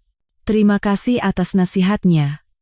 Tapi kami di Nusantara tidak pernah belajar cara mundur. Kalau begitu, kamu akan menyesal telah menolak kesempatan yang kuberikan. Suara Hartono berubah dingin. Satu informasi untukmu. Adikmu, Bima Adiwijaya, baru saja ditangkap polisi atas tuduhan penyuapan. Jantung saya serasa berhenti berdetak. Itu perbuatanmu, kan? Buktinya lebih dari cukup. Uang tunai 20 miliar rupiah ditemukan di bagasi mobilnya. Dan dari rekeningnya, tercatat ada penarikan dengan jumlah yang sama persis. Kebetulan sekali. Uang itu adalah uang yang dibayarkan sebagai biaya konsultasi kepada pejabat proyek pemerintah. Saya segera menelepon adik saya, tapi tentu saja tidak diangkat. Saya menelepon Maya, dia menangis dan membenarkan berita itu. Mbak, ini pasti jebakan Pak Hartono? Mas Bima tidak mungkin melakukan hal seperti itu. Saya berusaha keras untuk tetap tenang. Tenang, Aku akan hubungi Rina dulu. Rina segera bergerak begitu mendengar berita itu, tapi situasinya tidak baik. Sidik jari Bima ditemukan di uang tunai itu, dan catatan transfer rekeningnya jelas. Tanpa bukti bahwa itu adalah jebakan, akan sulit untuk keluar dari situasi ini. Saya duduk di kantor, merasakan tekanan yang belum pernah saya rasakan sebelumnya. Hartono lebih licik dan kejam dari yang saya kira. Dia menyerang titik terlemah saya, keluarga. Menjelang malam, secara tak terduga, Baskara datang ke kantor. Dia tampak lebih kuyu dari beberapa hari yang lalu, tapi matanya menunjukkan tekad yang aneh. Aku dengar soal Bima. Cara yang dipakai Hartono itu sudah biasa bagiku.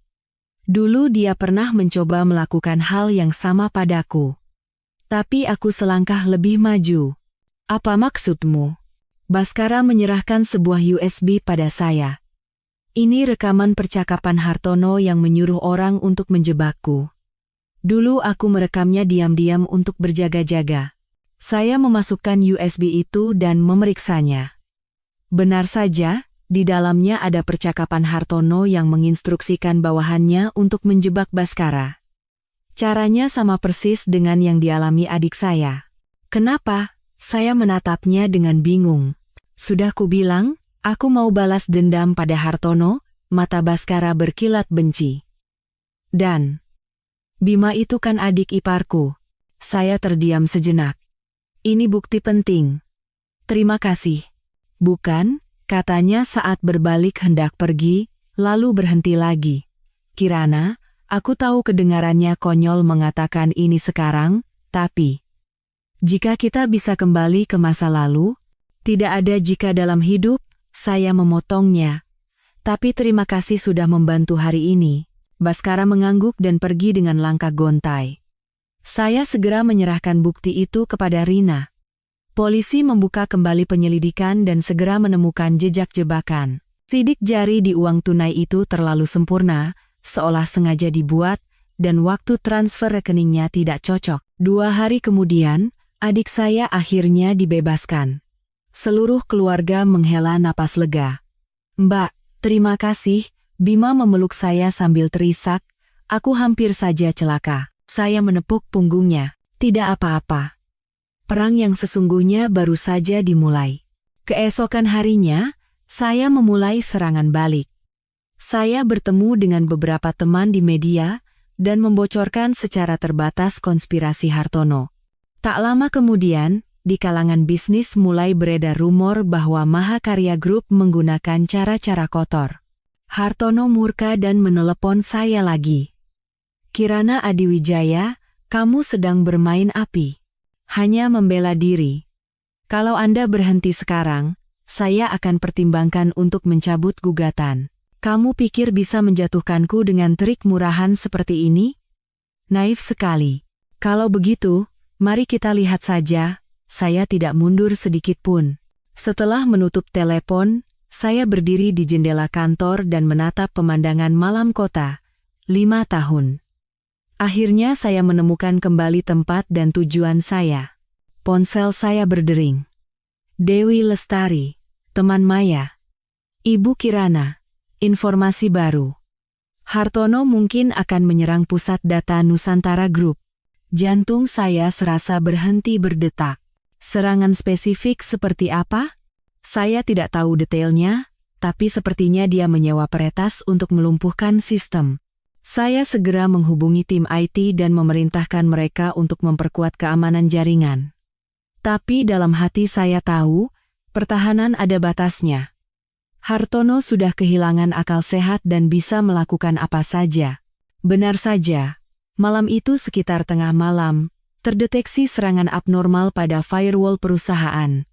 Meskipun sudah bersiap, teknik lawan jauh di atas perkiraan. Akhirnya, sebagian sistem lumpuh. Keesokan paginya, saham Nusantara Group anjlok begitu pasar dibuka.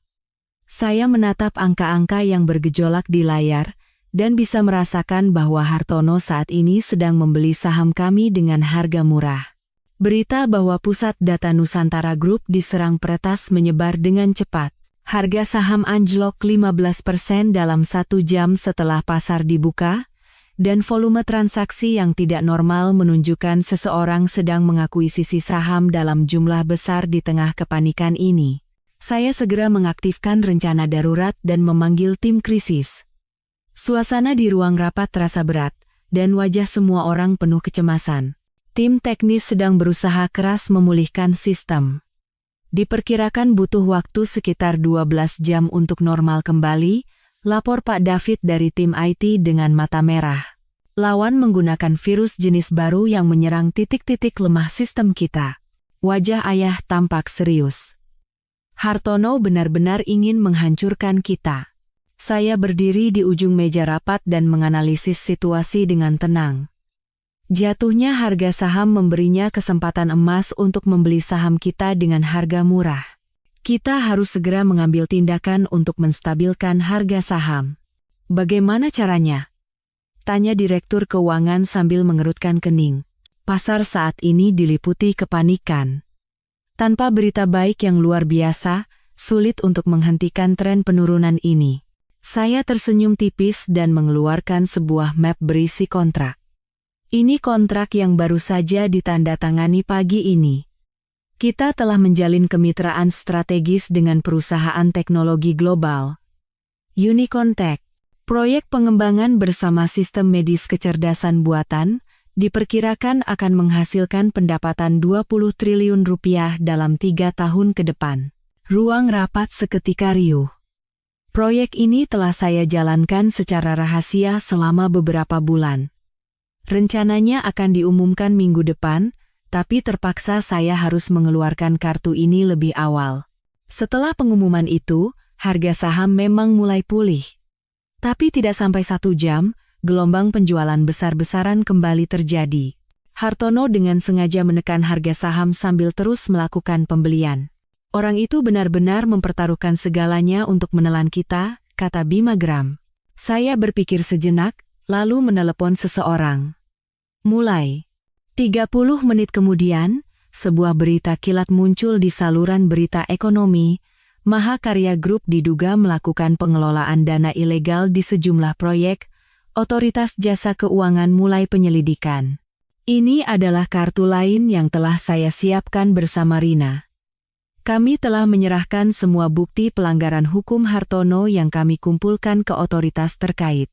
Efeknya langsung terasa. Saham Mahakarya Group mulai anjlok, dan Hartono terpaksa menggunakan dananya untuk mempertahankan harga saham perusahaannya sendiri. Dia tidak lagi punya sumber daya untuk membeli saham Nusantara Group. Babak pertama berakhir imbang dengan susah payah. Tapi saya tahu ini hanya mengulur waktu. Hartono tidak akan mudah menyerah. Benar saja, keesokan harinya, saya menerima sebuah paket misterius. Di dalamnya hanya ada sebuah catatan dan USB.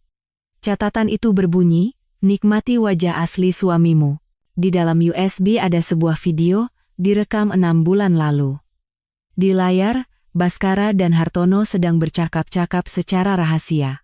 Jika berhasil, Nusantara Group akan kita bagi 2. Aku butuh saham yang dimiliki Kirana dan keluarganya. Suara Baskara terdengar sangat jelas. Hartono tertawa terbahak-bahak. Kau benar-benar kejam. Memanfaatkan istrimu sendiri seperti itu. Baskara tersenyum dingin.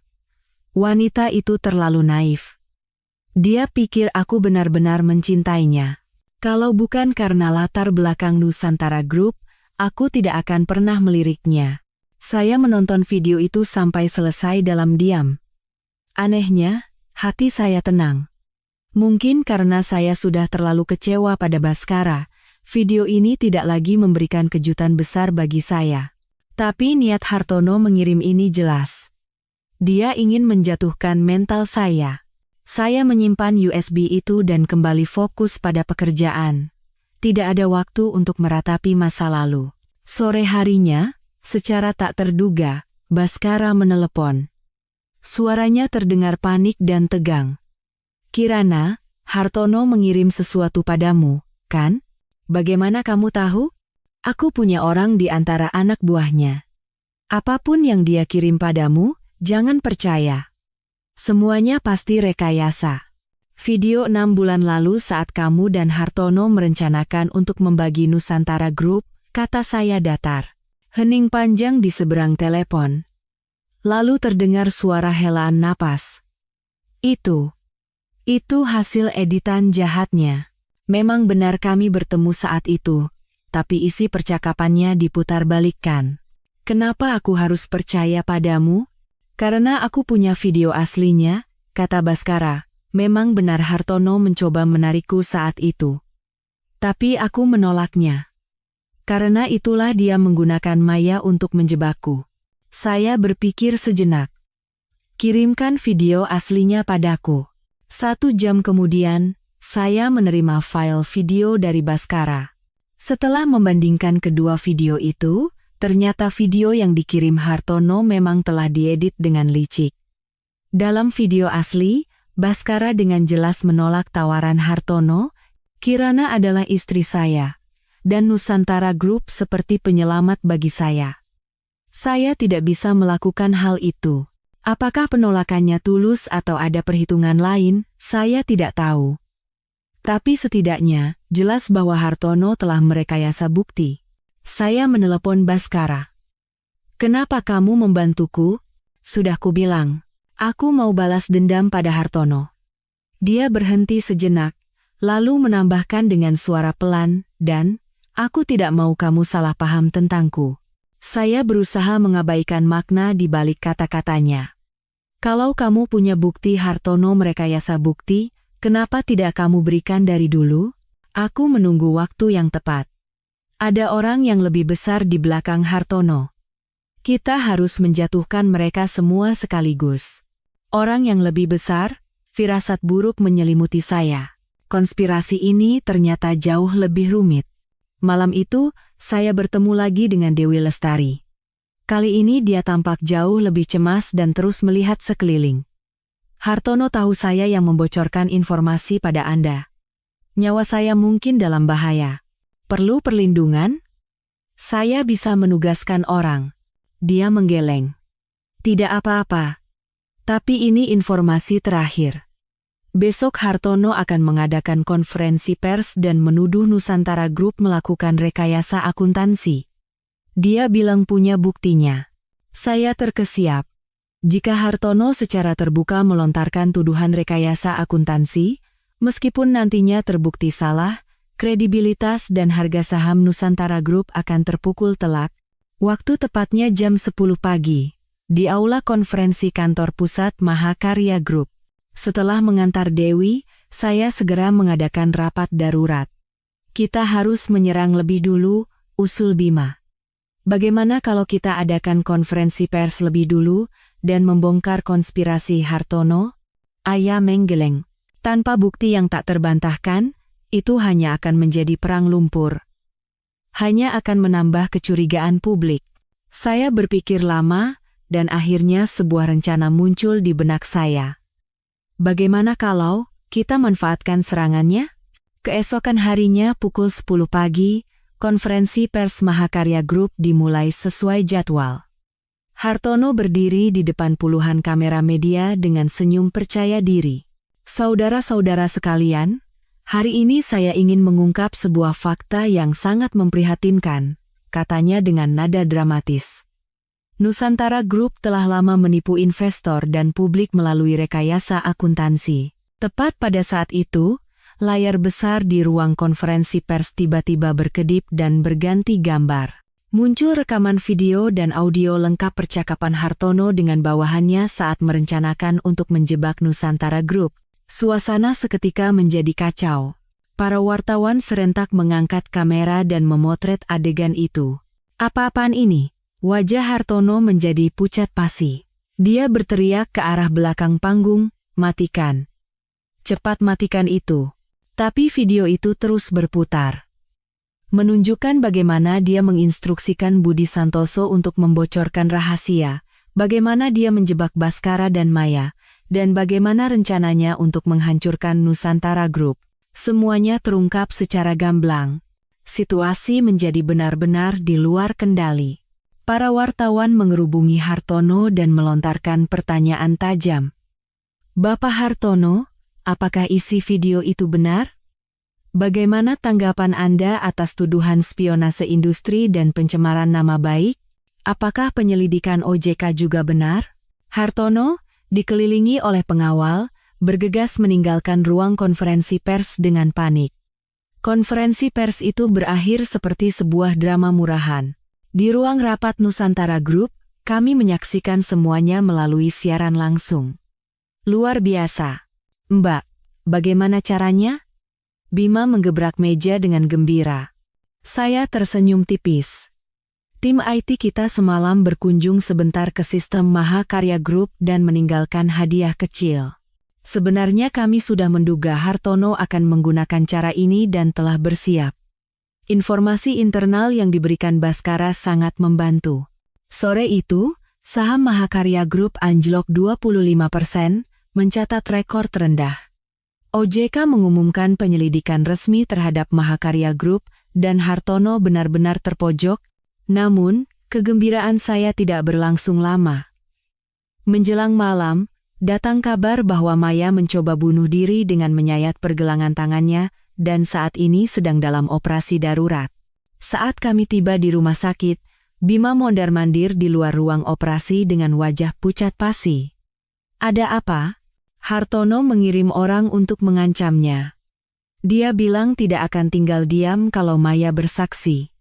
Maya tidak kuat menahan tekanannya, suara Bima bergetar. Saya merasa bersalah. Meskipun Maya bersalah, dia juga korban dari konspirasi ini. Dan saya telah memanfaatkan perasaannya terhadap Bima. Beberapa jam kemudian, dokter keluar dari ruang operasi. Masa kritisnya sudah lewat. Tapi kami harus terus memantau kondisinya karena kehilangan banyak darah. Dokter itu ragu sejenak. Pasien sedang hamil 8 minggu. Mata Bima membelalak. Hamil, anak saya? Dokter mengangguk. Untungnya, janinnya selamat. Tapi kondisi mental ibunya sangat tidak stabil, jadi perlu ketenangan. Bima menatap saya dengan ekspresi rumit. Mbak, aku ingin memaafkan Maya. Dia kan juga dimanfaatkan. Saya menepuk pundaknya. Ikuti kata hatimu. Tapi keselamatan adalah yang utama. Hartono bisa saja menyakitinya lagi. Setelah memperketat penjagaan, saya menyeret tubuh lelah saya kembali ke kantor. Kemenangan bertahap ini diraih dengan harga yang sangat mahal. Larut malam, saya berdiri sendirian di dekat jendela, memikirkan langkah selanjutnya. Hartono memang terpukul, tapi belum sepenuhnya hancur. Siapa orang besar yang dia sebutkan? Ponsel saya berdering. Baskara. Aku lihat beritanya. Hartono sekarang sudah di ujung tanduk. Dia mungkin akan menyerangmu secara langsung. Aku tahu. Keamanan sudah diperketat. Itu tidak cukup. Hartono menyewa orang-orang yang sangat kejam. Sebaiknya kamu tinggalkan kantor untuk sementara dan berada di tempat yang aman. Saat saya hendak menjawab, terdengar suara aneh dari luar kantor. Diikuti oleh beberapa suara gedebuk dan perkelahian. Saya segera menekan tombol darurat di bawah meja dan menelepon ruang keamanan. Ada penyusup di lantai saya. Tapi dari seberang hanya terdengar nada sibuk. Pintu didobrak dengan kasar, dan 3 pria besar berpenutup wajah masuk. Salah satunya memegang pistol bius dan menembakkannya ke arah saya. Saya cepat-cepat berlindung di belakang meja, dan peluru bius itu hanya menyerempet bahu saya. Tepat pada saat itu, bayangan lain melompat masuk dari pintu dan mulai berkelahi dengan para penyusup. Itu Baskara. Kirana, cepat lari. Teriaknya sambil melawan para preman itu. Saya memanfaatkan celah itu untuk menekan tombol darurat lainnya. Tiba-tiba asap yang menyengat mulai memenuhi kantor, dan pada saat yang sama, sekat anti peluru turun dari langit-langit, memisahkan ruangan. Sistem keamanan khusus yang dirancang ayah untuk ruang direksi. Saya tidak pernah menyangka akan benar-benar menggunakannya. Tim keamanan akhirnya tiba dan melumpuhkan para penyusup. Dalam perkelahian itu, lengan Baskara terluka parah dan berdarah. Kamu tidak apa-apa? Tanyanya panik, tidak peduli dengan lukanya sendiri. Saya menatapnya dengan perasaan campur aduk. Kenapa? Kenapa kamu mempertaruhkan nyawa untuk menyelamatkanku? Baskara tersenyum pahit. Mungkin. Karena sekarang aku baru sedikit mengerti apa itu cinta.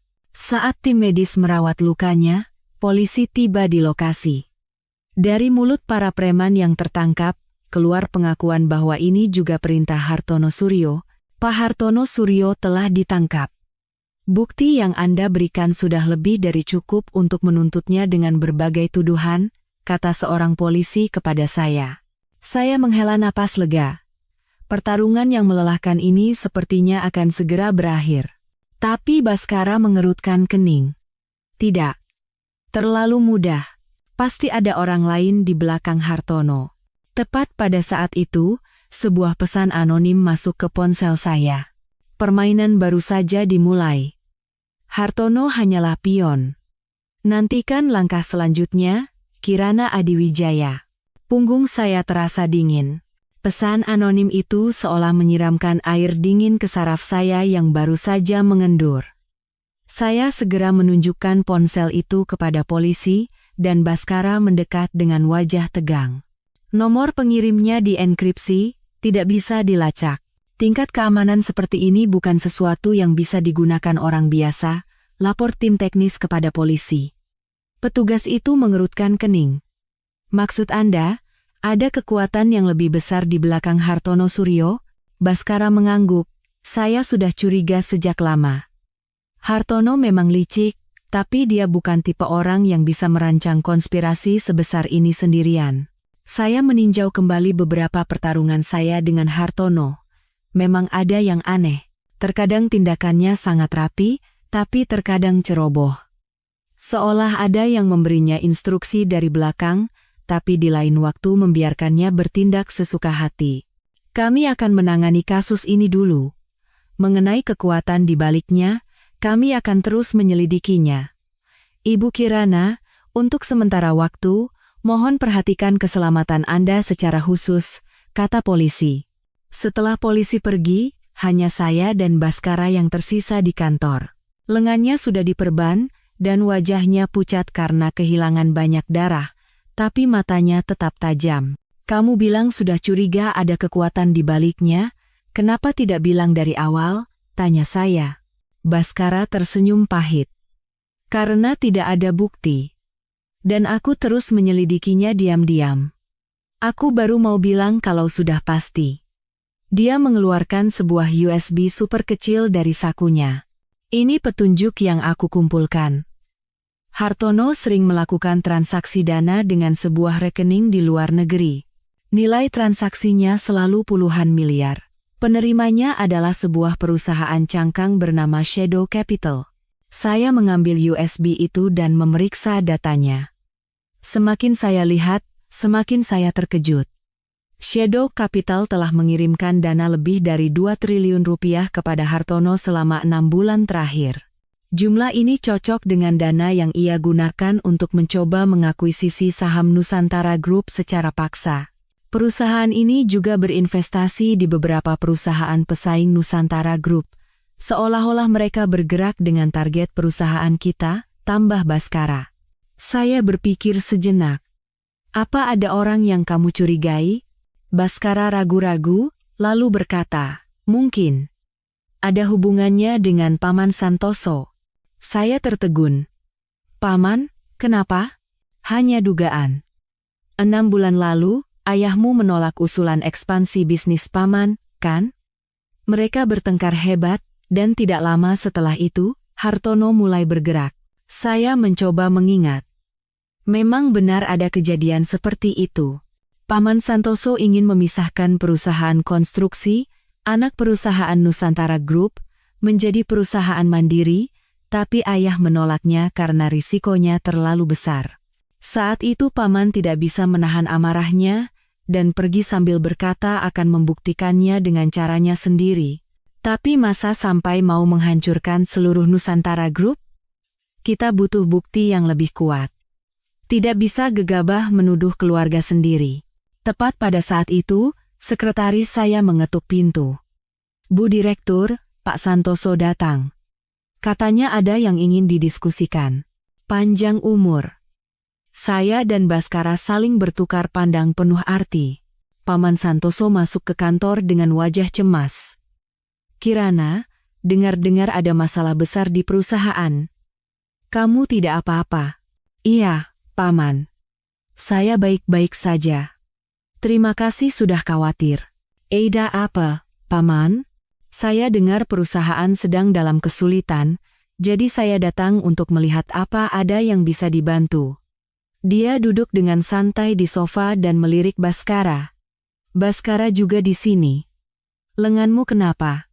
Setelah Baskara menjelaskan singkat tentang insiden penyerangan, Paman Santoso tampak marah. Orang bernama Hartono itu benar-benar jahat sekali. Untung sudah ditangkap polisi, dia menatap saya. Kirana, setelah mengalami hal seperti ini, kamu pasti sangat lelah. Bagaimana kalau kamu istirahat dulu untuk sementara? Urusan perusahaan biar Paman yang tangani sebentar. Dalam hati, saya tetap waspada. Dia berpura-pura khawatir, tapi niatnya untuk merebut kendali manajemen di tengah kekacauan ini terlihat jelas. Terima kasih, Paman, tapi saya baik-baik saja. Masih sanggup. Saya balas bertanya, justru saya dengar perusahaan konstruksi Paman sedang sulit, apa tidak apa-apa? Wajah Paman Santoso menegang sejenak. Siapa yang bilang? Tidak ada masalah. Oh ya? Syukurlah. Saya dengar proyek kompleks apartemen baru Paman kekurangan dana sampai perpanjangan pinjaman bank ditolak. Dia tampak sangat tegang. Itu hanya masalah sementara. Akan segera selesai. Saya mengangguk dan tidak bertanya lebih jauh, tapi kecurigaan di hati saya semakin besar. Jika Paman benar-benar dalam krisis keuangan, motifnya untuk mengincar sumber daya Nusantara Group sudah lebih dari cukup. Setelah Paman Santoso pergi, saya segera memerintahkan sekretaris untuk menyelidiki secara rahasia kondisi keuangan terbaru perusahaan Paman, terutama detail proyek yang bermasalah. Bagaimana menurutmu? Tanya Baskara. Belum pasti. Tapi jika dia dalangnya, semuanya jadi masuk akal. Dia mendanai Hartono melalui perusahaan cangkang, menggunakan Hartono sebagai tameng untuk membuat Nusantara Group terpuruk, lalu dia muncul sebagai penyelamat untuk mengambil alih perusahaan. Baskara melanjutkan pemikiran saya. Kami berdua sejenak menyadari bahwa percakapan kami saat ini memiliki ritme yang sempurna, seperti dulu. Suasana menjadi sedikit canggung. Aku pulang dulu, Baskara berdiri. Hati-hati. Kalau perlu, aku bisa menugaskan beberapa pengawal kepercayaanku. Saya ragu sejenak, lalu mengangguk. Terima kasih. Setelah sendirian, saya meninjau kembali semua petunjuk. Jika Paman benar-benar dalangnya, pertarungan ini akan menjadi perang internal keluarga yang jauh lebih kejam daripada perang dengan musuh dari luar. Keesokan harinya, sekretaris melaporkan hasil penyelidikannya. Perusahaan Paman memang sedang dalam krisis keuangan yang parah. Beberapa proyek terhenti, dan utangnya mencapai triliunan rupiah. Yang lebih mencurigakan, ada catatan bahwa 6 bulan lalu dia mengunjungi negara tempat shadow capital terdaftar. Rangkaian bukti semakin terhubung. Tapi masih kurang satu pukulan telak. Jadi, saya menyusun sebuah rencana. Saya sengaja membocorkan rumor melalui sekretaris bahwa saya telah menemukan bukti kunci yang mengarah pada dalang sebenarnya dan akan mengungkapkannya di rapat dewan direksi. Benar saja. Malam itu Paman menelepon. Kirana, dengar-dengar kamu menemukan bukti baru. Tentang siapa? Paman, tidak enak dibicarakan di telepon. Besok di rapat dewan direksi, Paman lihat saja sendiri. Semua orang akan terkejut. Saya sengaja bersikap misterius. Ketegangannya terasa dari seberang telepon. Baiklah, sampai jumpa besok. Begitu telepon ditutup, saya memerintahkan tim IT untuk memantau semua komunikasi Paman. Benar saja. 1 jam kemudian, dia menelepon ke sebuah nomor terenkripsi. Isinya tidak bisa disadap, tapi lokasi penerimanya terdeteksi di sebuah lounge privat di pinggiran Jakarta. Saya memutuskan untuk mengambil risiko dan pergi ke sana sendiri. Tempat itu hanya untuk anggota, tapi saya berhasil masuk setelah menyebut nama ibu. Di bawah pencahayaan temaram, saya menemukan paman duduk di sudut. Di hadapannya, duduk seorang pria yang membelakangi saya.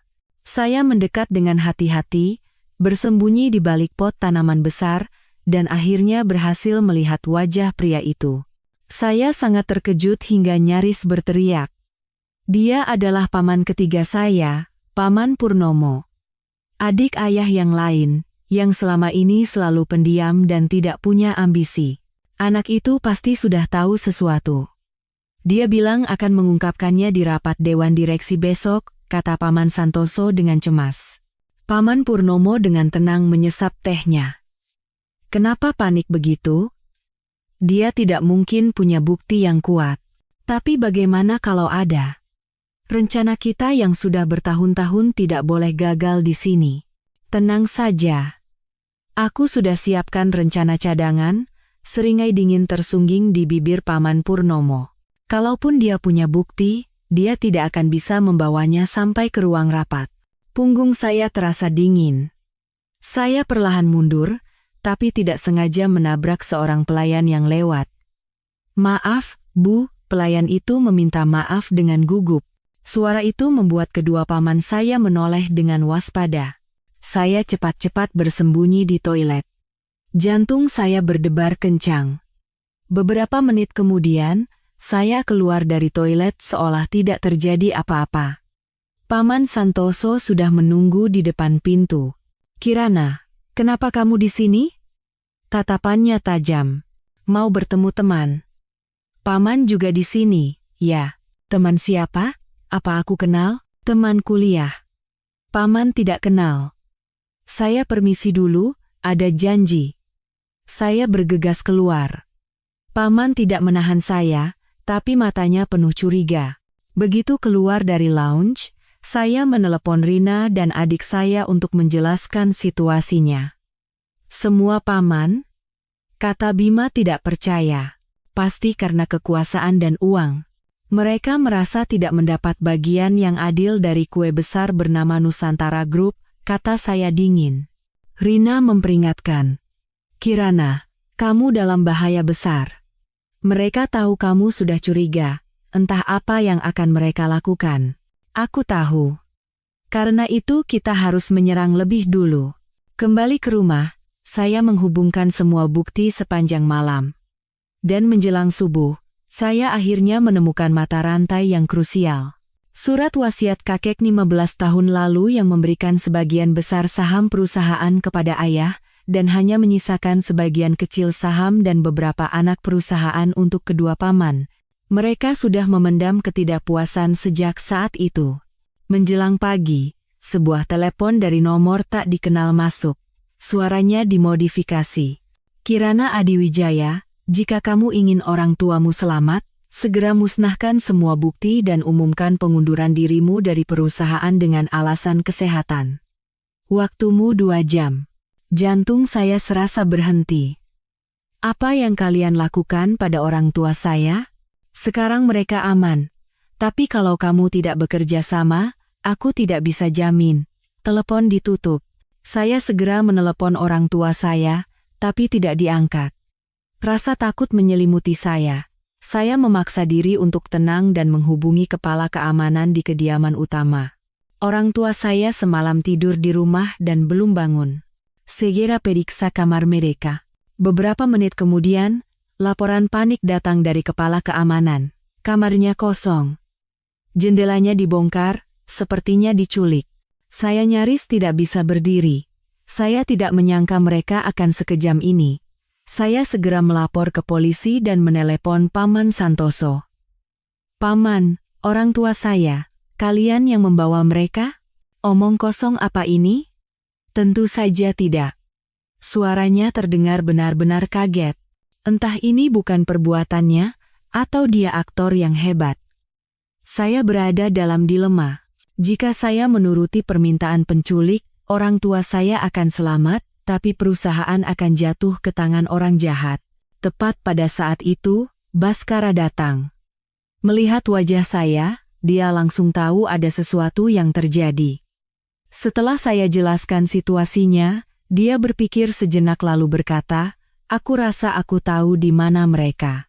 Dulu Hartono pernah menyombongkan diri punya rumah aman untuk menyekap orang yang tidak patuh. Tidak ada waktu untuk ragu. Kami segera berangkat ke sana dan meminta polisi untuk mendukung dari luar. 1 jam kemudian, kami tiba di sebuah pabrik tua di pinggiran kota. Tempat yang ditunjuk Bhaskara adalah sebuah pintu gudang yang tampak biasa. "Aku yang akan masuk. Kamu tunggu polisi." "Tidak, aku ikut," desak saya. Kami turun ke ruang bawah tanah dengan hati-hati dan benar-benar menemukan tempat persembunyian. Melalui celah pintu, saya melihat orang tua saya diikat di kursi. Saat saya akan berlari masuk, Bhaskara menahan saya dan menunjuk ventilasi di atas. Kami diam-diam bergerak ke posisi di mana kami bisa melihat ke dalam ruangan melalui ventilasi. Saat itu, salah satu pria berpenutup wajah menerima telepon. "Ya, bos." "Mengerti.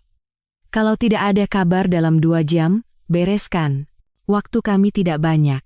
Saya dan Bhaskara saling bertukar pandang dan segera beraksi. Bhaskara sengaja membuat suara untuk mengalihkan perhatian satu orang, sementara saya menyerang yang lain. Setelah perkelahian sengit, kami akhirnya berhasil menyelamatkan orang tua saya. Polisi tiba tepat waktu dan menangkap para penculik. Namun, saat saya pikir krisis telah berakhir, salah satu penculik tiba-tiba berhasil melepaskan diri dan menodongkan pistol ke arah saya. Dalam sekejap, Bhaskara mendorong saya dengan kasar. "Dor! Bhaskara!" teriak saya. Bhaskara jatuh dengan luka tembak di dada. Polisi segera melumpuhkan penculik yang tersisa, dan saya berlutut di samping Bhaskara, menekan dadanya yang berdarah. Dia tersenyum dengan susah payah. "Kali ini, aku berhasil melindungimu." Ambulans datang, dan sepanjang perjalanan ke rumah sakit, Bhaskara tidak melepaskan tangan saya. Kesadarannya datang dan pergi. "Kirana, maafkan aku, sungguh. Maaf. Jangan bicara, nanti tenagamu habis." Suara saya bergetar. "USB itu," kata sandinya. "Tanggal pernikahan kita. Semua buktinya ada di sana." Saat tiba di rumah sakit, dia sudah kehilangan kesadaran. Saya menjaga di luar ruang operasi dengan perasaan campur aduk. Pria yang pernah begitu saya cintai dan benci, kini berada di ambang kematian untuk menyelamatkan saya. Beberapa jam kemudian, dokter keluar. Pelurunya sudah diangkat, tapi paru-parunya rusak parah. Masa kritisnya belum lewat. 24 jam ke depan adalah penentunya. Saya menatap Bhaskara yang berwajah pucat melalui jendela kaca ICU, dan saya sadar. Apapun dendam di masa lalu, saat ini saya ingin dia hidup. Saya memegang tangannya dan berbisik, "Bertahanlah, Bhaskara. Kalau kamu sembuh, kita mulai lagi." Entah dia mendengarnya atau tidak, tapi detak jantung di monitor tampak sedikit lebih stabil. Keluar dari ruangan itu, saya menatap orang tua dan adik saya yang menunggu dengan cemas, dan mengambil sebuah keputusan yang mantap. Sekarang, waktunya mengakhiri perang ini. 24 jam saat Bhaskara berjuang antara hidup dan mati adalah penantian terpanjang dalam hidup saya. Saya tidak pernah meninggalkan ruang tunggu ICU. Setiap kali alarm monitor berbunyi, jantung saya serasa berhenti, dan setiap ekspresi tegang dari dokter membuat napas saya sesak. Melihatnya di balik kaca, saya menyadari, terlepas dari semua kebencian di masa lalu, saya tidak pernah sekalipun benar-benar menginginkannya mati. "Mbak, dia akan baik-baik saja. Dia pasti akan bangun demi Mbak." Bima menepuk pundak saya. "Menurutmu begitu?" "Iya. Mbak mungkin tidak tahu, tapi selama beberapa tahun terakhir, tatapan matanya pada Mbak tidak pernah berubah, bahkan saat dia berada di titik terendahnya sekalipun." Saya tidak bisa berkata apa-apa. Pada jam ke-25, dokter akhirnya keluar dengan senyum. Masa kritisnya sudah lewat. Kondisinya stabil. Saya terduduk lemas di kursi dan menumpahkan air mata yang selama ini saya tahan. Baru setelah Baskara dipindahkan ke ruang perawatan biasa, saya bisa mengurus hal-hal lain. Dengan kata sandi yang ia berikan, saya membuka USB terakhir.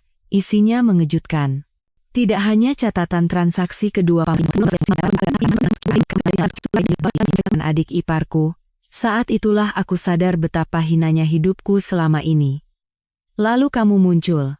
Tidak menangis, tidak marah, hanya dengan tenang menunjukkan bukti.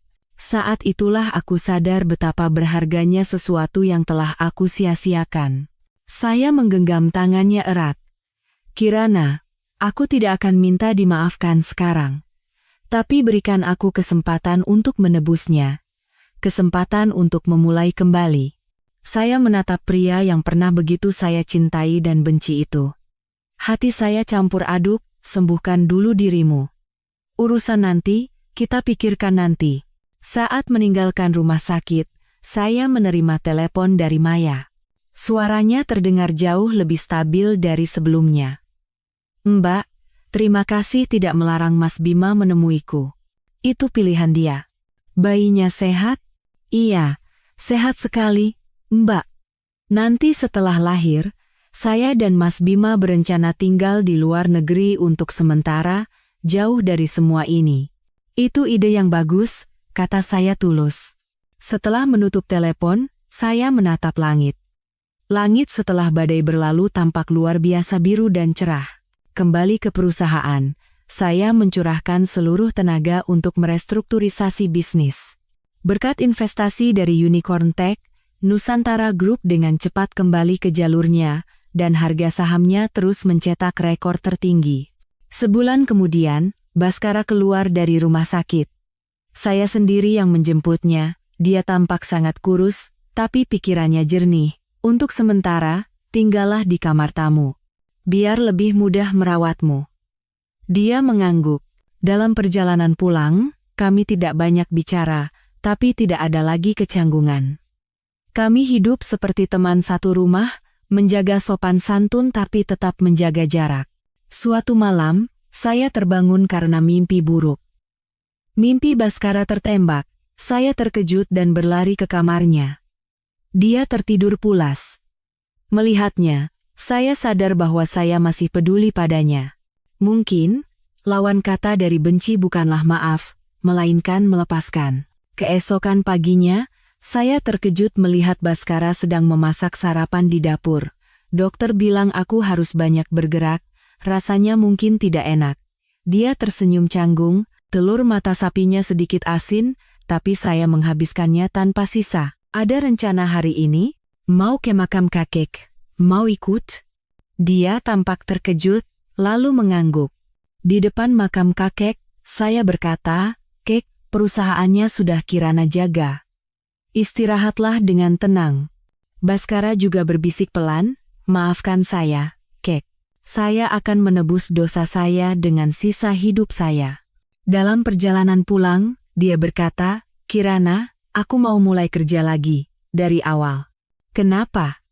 Uangmu kan masih banyak setelah pembagian harta. Aku ingin hidup dengan kekuatanku sendiri. Tanpa tipu daya atau perhitungan lagi. Saya melihat ketulusan di matanya. Mungkin, orang memang bisa berubah. Saat semuanya mulai kembali ke tempatnya, saya sekali lagi menerima telepon misterius. Suaranya dimodifikasi. Kirana Adiwijaya, selamat atas kemenanganmu di ronde pertama, tapi permainan belum berakhir. Kalau kau pikir sudah menangkap semua musuhmu, kau sangat naif. Telepon ditutup, dan punggung saya terasa dingin. Maksudnya, masih ada musuh yang tidak kita ketahui? Telepon misterius itu seperti batu yang dilemparkan ke danau yang tenang, menciptakan riak di hati saya. Saya melapor ke polisi, tapi tentu saja, lokasi pengirim tidak bisa dilacak. Detektif yang menangani kasus ini meyakinkan saya bahwa itu mungkin hanya lelucon jahat dari seseorang, karena semua pelaku utama sudah ditangkap. Namun, kegelisahan di hati saya tidak hilang. Beberapa minggu berlalu tanpa terjadi apa-apa, seolah telepon itu benar-benar hanya lelucon. Baskara mendapatkan pekerjaan di sebuah biro desain kecil dan memulai lagi dari bawah. Hidupnya tidak lagi glamor seperti dulu, tapi dia tampak jauh lebih tegar dan tulus. Kami menjalani hari-hari yang tenang, sesekali makan bersama, atau pergi ke pameran seni seperti teman, tanpa membicarakan masa lalu atau masa depan.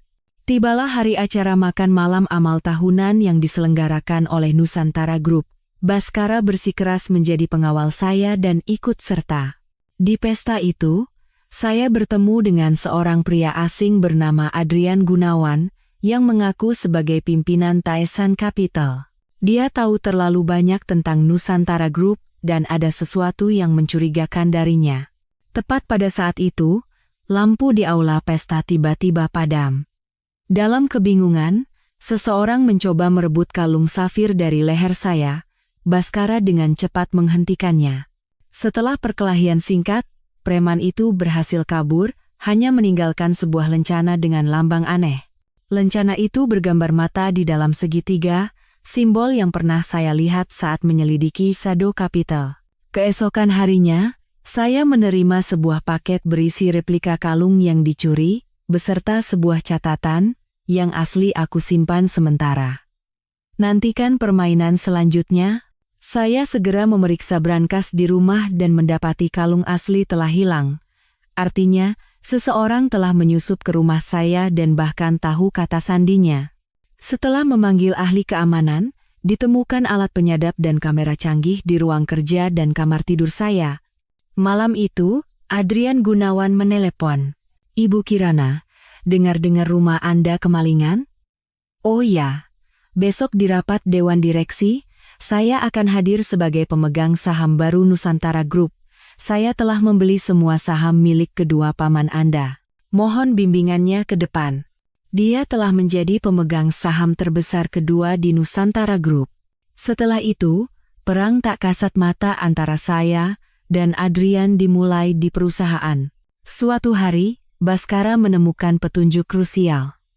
Sebuah foto 15 tahun lalu yang menunjukkan paman ketiga saya, Paman Purnomo, mengenakan cincin berlogo mata. Artinya, hubungannya dengan organisasi itu jauh lebih lama dari yang kami duga. Tepat pada saat itu, saya kembali menerima telepon misterius.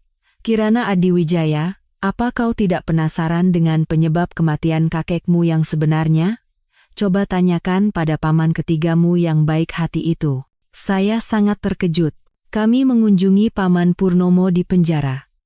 Saat saya bertanya tentang kematian kakek, dia mengalami serangan panik dan berteriak tidak tahu apa-apa. Reaksinya sudah menjelaskan segalanya. Dalam perjalanan pulang, Baskara menggenggam tangan saya erat. "Seberat apapun, aku akan ada di sisimu." Malam itu, untuk pertama kalinya, saya merasa nyaman di sisinya. Tapi kedamaian itu tidak berlangsung lama. Larut malam, saya melihat cahaya dari ruang kerja dan mendekat diam-diam. Baskara sedang menggunakan program obrolan trankripsi. Foto profil lawan bicaranya adalah mata di dalam segitiga. Saya membeku. Suara kecil yang saya buat membuatnya terkejut dan cepat-cepat menutup jendela obrolan. "Kirana, kenapa?" Saya menatap pria yang telah membuat saya percaya lagi, merasakan sakit yang menyayat hati. "Kamu bicara dengan siapa?" "Oh, teman lama. Dia di luar negeri, jadi beda waktu," katanya sambil tersenyum. Saya mencoba membaca kebohongan di matanya, tapi saya terlalu lelah. "Aku capek. Aku tidur dulu." Saya kembali ke kamar, mengunci pintu, dan terduduk lemas. Siapa yang bisa ku percaya? Telepon misterius itu terngiang di kepala. "Kalau kau pikir sudah menangkap semua musuhmu, kau sangat naif." Ya, aku terlalu naif. Dalam labirin konspirasi raksasa ini, semua orang memakai topeng. Saya menatap kegelapan pekat di luar jendela. Entah Baskara adalah musuh atau bukan, apapun tujuan Adrian, dan sekuat apapun organisasi di baliknya, saya tidak akan mundur lagi.